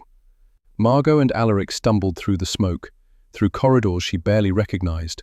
Her eyes watered despite the mask. The chemical cloud was spreading faster than she had anticipated. Behind them, she heard Thomas's shotgun. Firing, reloading, firing again. And then, cutting through the chaos, a sound that made Margot's blood freeze. Silas laughing. "Run, old friend, run while you can, but you cannot outrun this. I have already won." They reached the garage, 6 cars, classics, modern, all of them worth more than Margot would earn in a lifetime of $50,000 monthly paychecks. She shoved Alaric into the passenger seat of a black Mercedes. Top of the line, armored. She had done her research during the afternoon. This car could withstand small arms fire, maybe even survive a rocket-propelled grenade, if they were lucky. She jumped into the driver's seat. The keys were in the ignition. Thomas had prepared everything. The engine roared to life. Margot slammed the accelerator. The Mercedes shot forward, crashed through the wooden garage doors. Splinters exploded around them like shrapnel. The car's armor held. They tore down the driveway, gravel spraying, the estate's lights receding behind them like a burning ship going down in dark water. Margot checked the rearview mirror. Nothing. No pursuit. Not yet. She looked at Alaric. He was slumped against the passenger window. The silver wound had stopped spreading, but it had not healed. Grey veins spiderwebbed across his chest like cracks in ice. His breathing was shallow, maybe 5 breaths per minute, instead of the normal 1 per 30 seconds. He was dying. "Stay with me," Margot said. "Thomas," Alaric whispered. He stayed. He knew he would die. "He bought us time. Do not waste it by dying on me." Margot drove deeper into the mountains, away from the main roads, onto logging trails she had memorized from the estate's topographical maps, old paths, forgotten, overgrown with brush and saplings. 20 minutes later, she pulled off the trail, into a dense copse of fir trees, hidden from the sky, hidden from everything. She killed the engine. Silence filled the car. Margot turned on the interior light, assessed Alaric's wound with clinical detachment. It was bad. The silver had penetrated deep, into the muscle, possibly nicking the lung. Grey tissue surrounded the entry point, necrotic, dying, spreading with each heartbeat. "I need to get the silver out," Margot said. "No time." Alaric's voice was weak. "Silas. He tracked us. GPS in the car, standard in all estate vehicles. He will find us in minutes." "Then we have 5 minutes, maybe 10 if we are lucky." Margot pulled her medical kit from the back seat. "I can work fast." "Margot, shut up and let me save your life. Again." She worked with the efficiency of someone who had performed surgery under mortar fire. Scalpel, forceps, no anesthesia. But Alaric barely flinched. Either he was too weak to feel pain, or he had felt so much pain over 6 centuries that this was nothing. She cut through the dead tissue, exposed the wound cavity. She could see the silver fragments, dozens of them. The machete had shattered on impact. Blessed silver was brittle. Pieces embedded everywhere in his flesh. Margot extracted them one by one. Each piece she removed, she dropped into a specimen cup. The metallic clink was almost rhythmic. By the 10th fragment, her hands were steady. By the 20th, Alaric's breathing had improved slightly. By the 30th, the grey had begun to recede from the edges of the wound. "Almost done," Margot murmured. Then her phone buzzed. Text message, unknown number. She read it. Her hand stopped moving. "What?" Alaric asked. "It is from Silas." Margot's voice was hollow. "He says he has Isla." The world tilted. "What?" "Isla, my niece. He has her." Margot read the message aloud, her voice shaking. "Dr. Thorne, I have the child. Transferred from Johns Hopkins to a private facility under my control. If you want her to live, bring me your blood. 1 pint. That is all I need. You have until dawn. After that, I let Damien's people have her. They are very curious about druidic bloodlines, very curious about what happens when you turn a child who carries ancient magic. Come alone, unarmed. Baltimore. I will send coordinates." Alaric's eyes went red. "It is a trap." "I know. He will kill her anyway. Once he has your blood, there is no reason to keep her alive." "I know." Margot set down the forceps. She had removed 34 fragments. Maybe a dozen remained, embedded too deep to reach without specialized equipment. But there was no time. She looked at Alaric. "I have to go," she said. "Margot, no.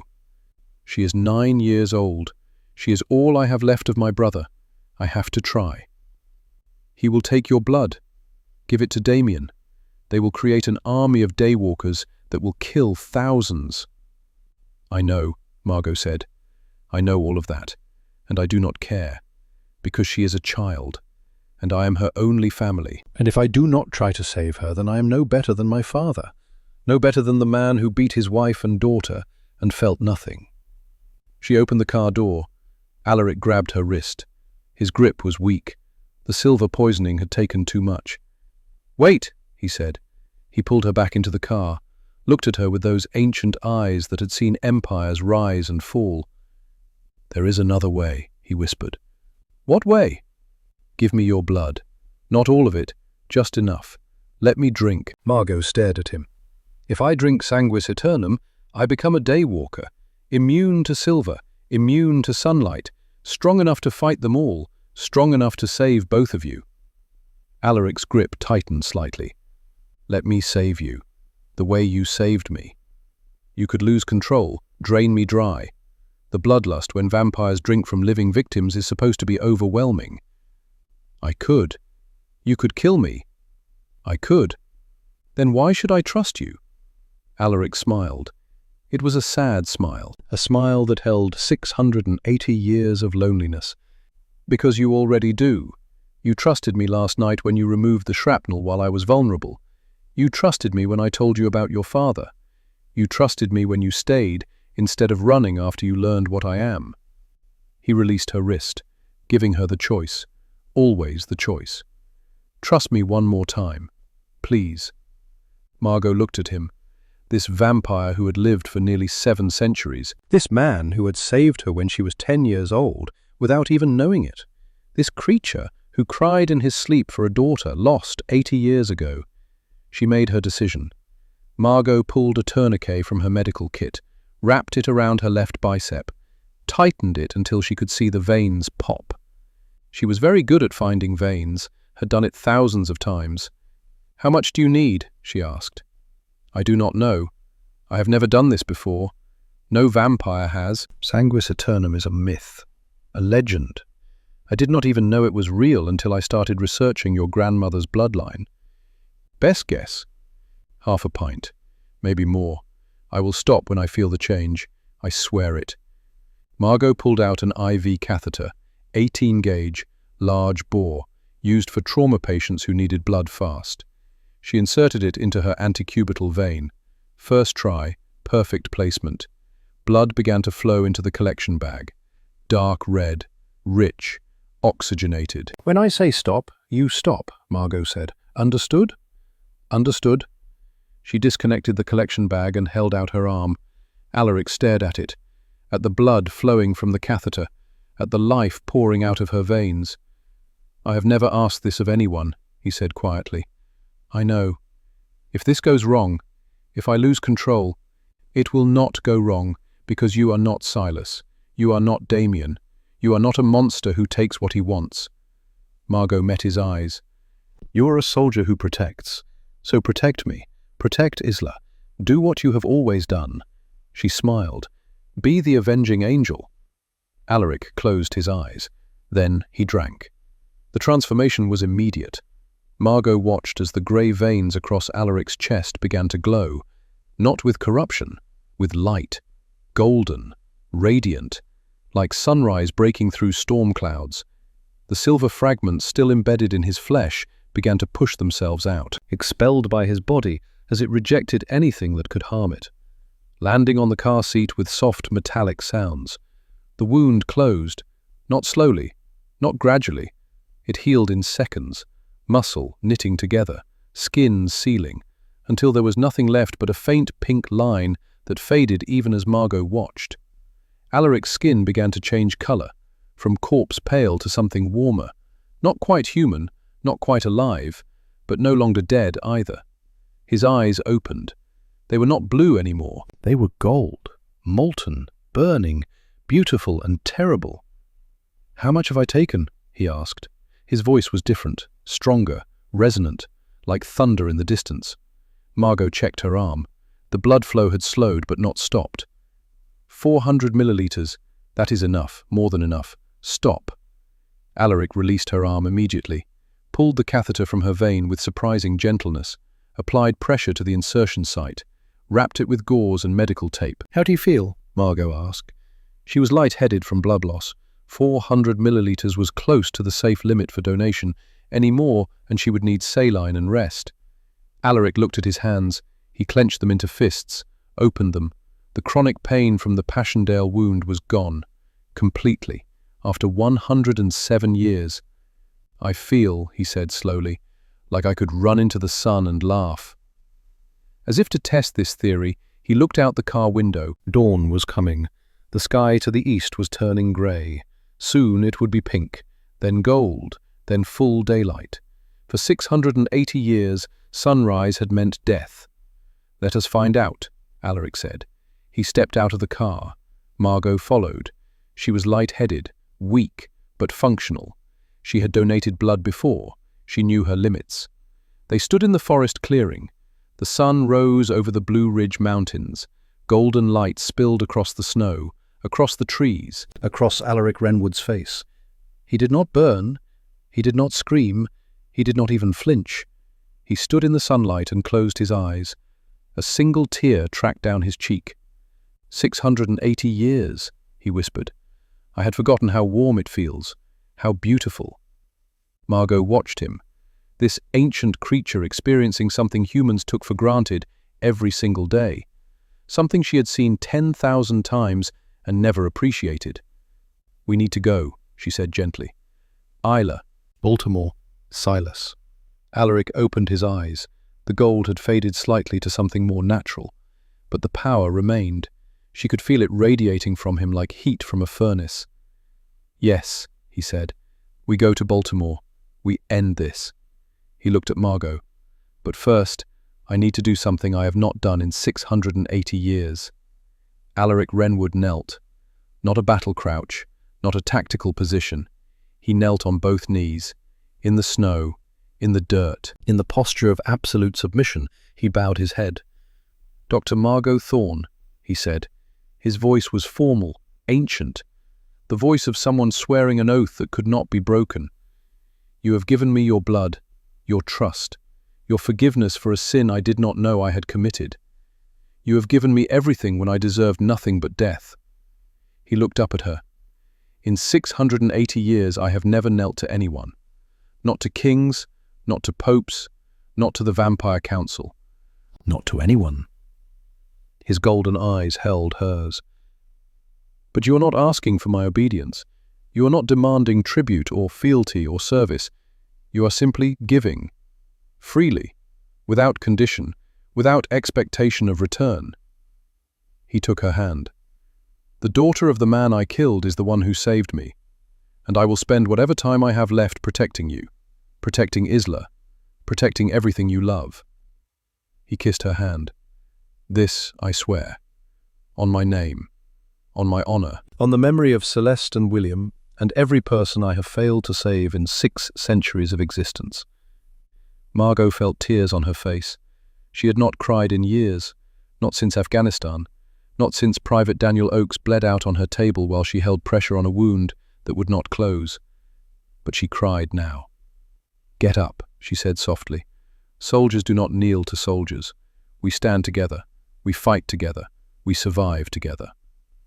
Alaric rose, and together they got back in the car. Baltimore was 3 hours away. They drove in silence. Margot's phone buzzed every 20 minutes. Messages from Silas, coordinates, instructions, threats disguised as helpful advice. Johns Hopkins Hospital, Pediatric ICU, 6th floor, room 614. Come alone, unarmed. Bring 1 pint of your blood in a sealed container. You have until 8 a.m. After that, I stop protecting the child from Damien's curiosity. Classic hostage negotiation tactics. Deadlines, threats, false promises of safety. "He will have vampires waiting," Alaric said. "Lycanthropes. Maybe human mercenaries if Damien brought his full team from London." "How many do you think?" "If Damien is smart, 50, maybe more. He knows I will come, knows I am not the type to abandon civilians. He will prepare for me." Alaric glanced at her. "But he will not prepare for a daywalker. No one has seen one in 300 years. They think we are extinct. Myths, stories vampires tell to scare each other. Can you fight 50 vampires?" Alaric smiled. It was not a kind smile. It was the smile of something that had killed for 6 centuries and was very good at it. "I can now," he said. They reached Baltimore at 7:53 a.m., 7 minutes before Silas's deadline. The hospital was a massive complex. Glass and steel, modern, efficient, the kind of place where medical miracles happened every day, the kind of place where a 9-year-old girl was being held hostage by creatures who should not exist. Somewhere inside, Isla was waiting, if she was still alive. Margot and Alaric walked through the main entrance. No weapons, no disguise, just 2 people walking into a war they had no chance of winning. Except they did have a chance, because one of them was a daywalker, and the other was a combat surgeon who had learned to fight in places where fighting meant survival. The receptionist did not look up from her computer. Neither did the security guard reading his phone. They took the elevator to the 6th floor. The doors opened. The pediatric ICU was empty. No nurses, no doctors, no patients, no families waiting in chairs with coffee and desperate hope. Just silence.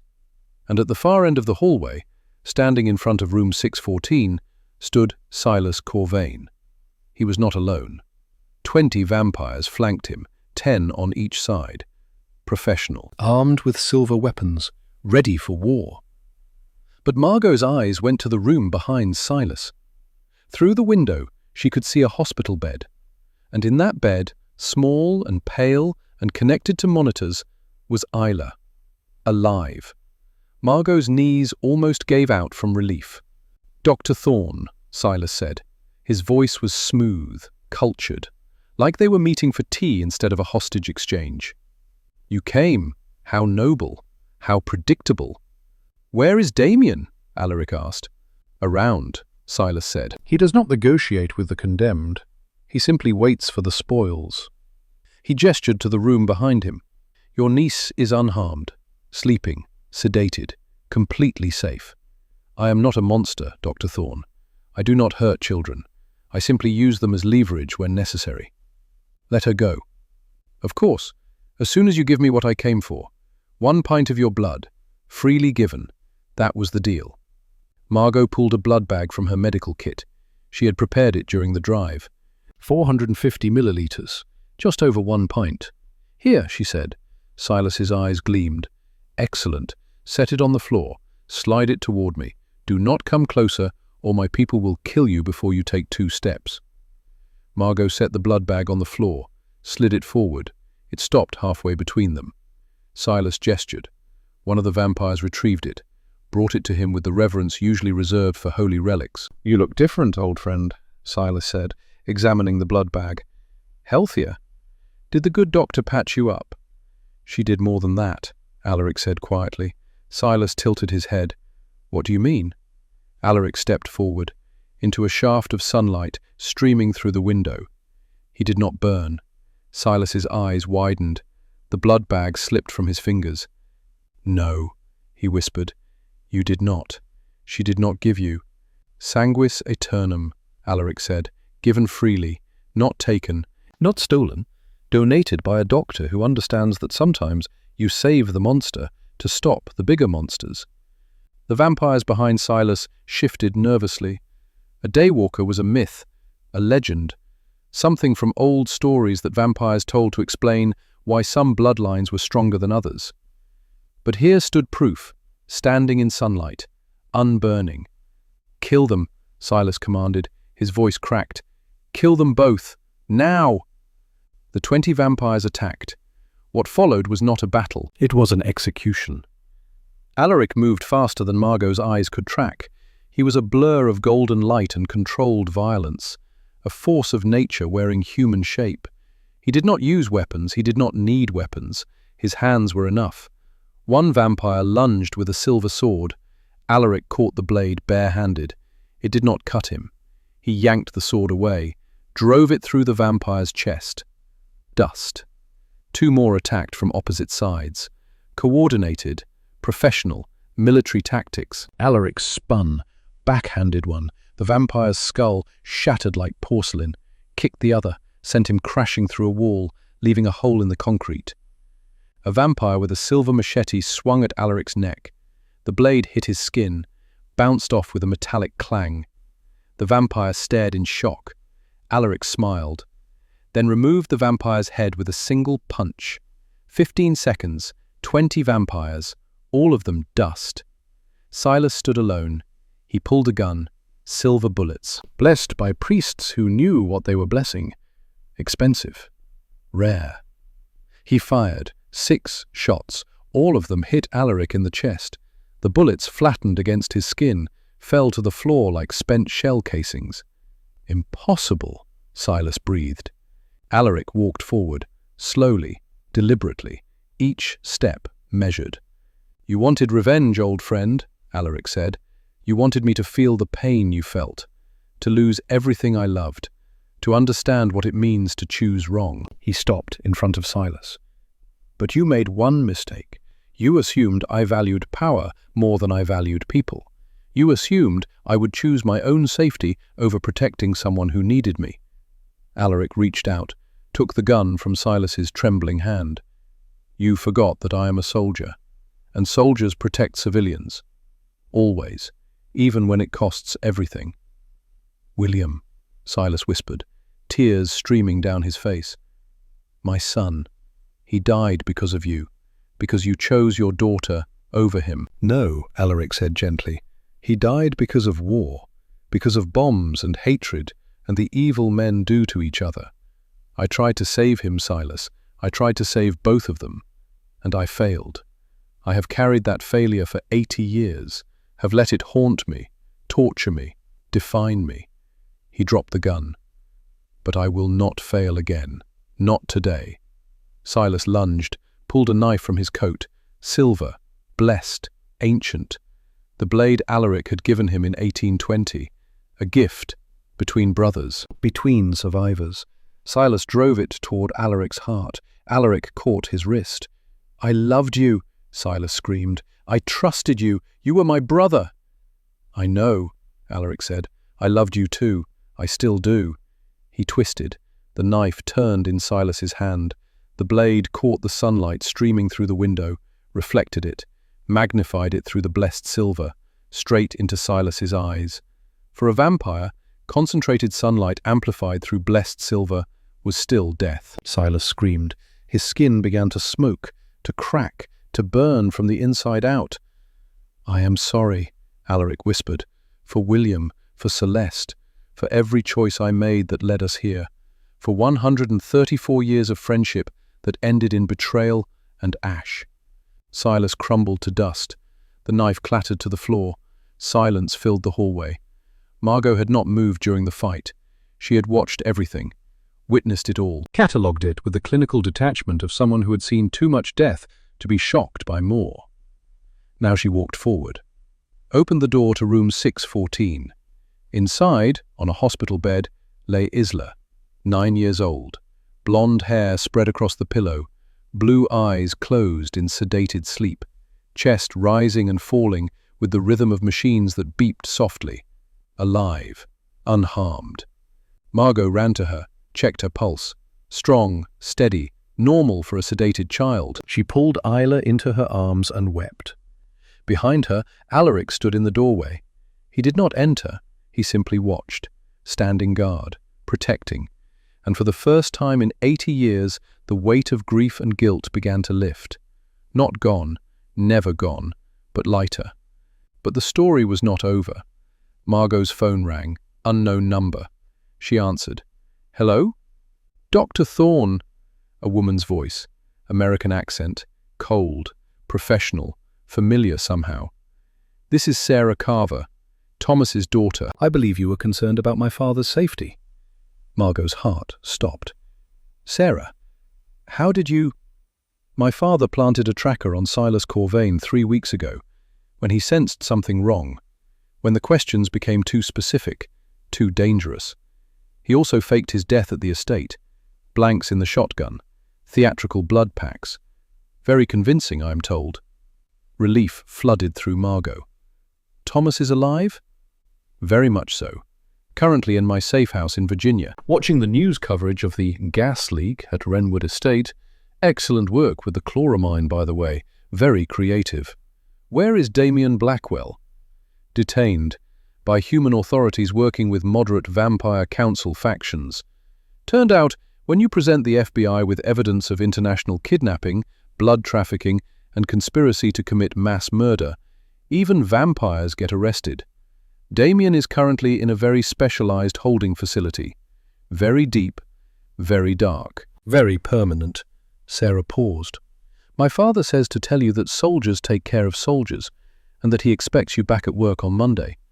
The estate needs cleaning up, and Lord Wrenwood will need ongoing medical care now that he is a daywalker. Apparently, the transformation creates some unique physiological challenges that require monitoring." "Tell him I will be there," Margot said. "Good. One more thing. Lord Wrenwood should know that Silas's research was thorough. He did find William's descendants, 3 great-great-grandchildren, living in Edinburgh. My father has their names, their addresses. If Lord Wrenwood wishes to know his old friend's legacy survived, he need only ask." The line went dead. Margot looked at Alaric. "Thomas is alive. Sarah had it all planned. Damien is arrested, and Silas found William's descendants before he died. 3 great-great-grandchildren in Scotland." Alaric closed his eyes. "Silas found them." "Do you want to know who they are?" "Yes," Alaric whispered, "because William deserved better, deserved to be remembered by someone who loved his father, who knows what he meant." 3 years later, the medical facility at Wrenwood Estate had been rebuilt, expanded. It was now officially registered as Thornfeld Medical Foundation, a private clinic specializing in rare diseases and pro bono care for veterans who could not afford treatment elsewhere. Dr. Margot Thorne served as medical director. Her license had been fully reinstated. The medical board had issued a formal apology, called her a pioneer in battlefield medicine and ethical patient advocacy, offered her positions at Johns Hopkins, Mayo Clinic, Cleveland Clinic. She had turned them all down. Some work could only be done in the mountains. Isla was 12 now, healthy. The surgery 3 years ago had been successful. Perfect repair, no complications. She attended a private school in Virginia. Straight A's, captain of the debate team. She wanted to be a doctor when she grew up, just like Aunt Margot. Margot stood on the terrace of Wrenwood Estate and watched the sunset. Behind her, she heard footsteps. Alaric joined her. He wore casual clothes now, jeans, a sweater. His hair was shorter, more modern. He looked like he could be 40 instead of 683. He looked almost human, except for the eyes. They would always be gold. Isla's archery lesson went well, he said. She hit the target 18 times out of 20, better than last week. You are a patient teacher. I have had 680 years of practice. They stood in comfortable silence. Down in the garden, Margot could see the memorial stone they had erected. For Celeste, for William, for Silas, for Thomas's wife who had died before Margot arrived, for all the people who had been lost to wars that should never have been fought. "Do you ever regret it?" Alaric asked quietly. "Giving me your blood, changing everything?" Margot looked at him. "No," she said. "Do you?" "No," he smiled. It was a real smile now, not the sharp predator's smile from 3 years ago. Something warmer, more human. I can walk in sunlight now. I can taste food again, coffee, wine, things I have not enjoyed in 6 centuries. I can feel warmth instead of just cold. The Passchendaele wound does not hurt anymore. Neither do the others. After 700 years of pain, I am finally free. He looked at his hands. The bandage was long gone. The scar had faded to nothing. Because of you. Because of us, Margot corrected. You saved me when I was 10. I saved you when you were 680. We are even. Are we? Alaric asked. Margot thought about it. About the little girl hiding in a closet in Seattle. About the vampire king pretending to sleep. About chloramine gas and IV catheters, and the moment when a monster knelt in the snow. About Thomas's fake death and Sarah's contingency plans, and Damien rotting in a cell so deep that sunlight would never reach it. About Isla laughing in the garden with friends who did not know she had almost died. Yes, she said finally, we are. They watched the sun set together, and Margot thought about the scar from Passchendaele. The silver fragment she had removed that first night. It sat now in a small glass case in the estate's private museum, not as a trophy, but as a reminder that wounds can close, that pain can end, that forgiveness is not forgetting, it is choosing to save the hand that once destroyed you. Dr. Margot Thorne had learned that the hardest battles are not fought with scalpels or swords or chemical weapons. They are fought with choice. The choice to help instead of harm, to heal instead of hate, to kneel instead of conquer, to stand together instead of fall alone. And Lord Alaric Renwood had learned that in 680 years of existence, the most powerful force in the universe is not immortality or invincibility or ancient magic. It is gratitude, given freely, without condition, from the daughter of a man he had killed. Because sometimes the person society calls broken is the only one strong enough to fix what has shattered. Sometimes the monster crying in the dark is the one who needs saving most. And sometimes the greatest honor a soldier can receive is not a medal or a title or a kingdom. It is the chance to stand beside someone who sees the scars and chooses to heal them anyway. Soldiers take care of soldiers, always. Even when one of those soldiers has been fighting for nearly 7 centuries. Even when the other is a doctor with nothing left to lose except the will to save one more life. Down in the garden, Isla laughed. The sound carried up to the terrace like music. Margot and Alaric both smiled. "Come on," Margot said. "Dinner will get cold." "I can eat now, still strange, after 6 centuries of blood." "Then move. I am not eating alone." They walked inside together. Behind them, the sun finished setting, and for the first time in 680 years, Lord Alaric Renwood was not afraid of the dark, because he was no longer alone in it.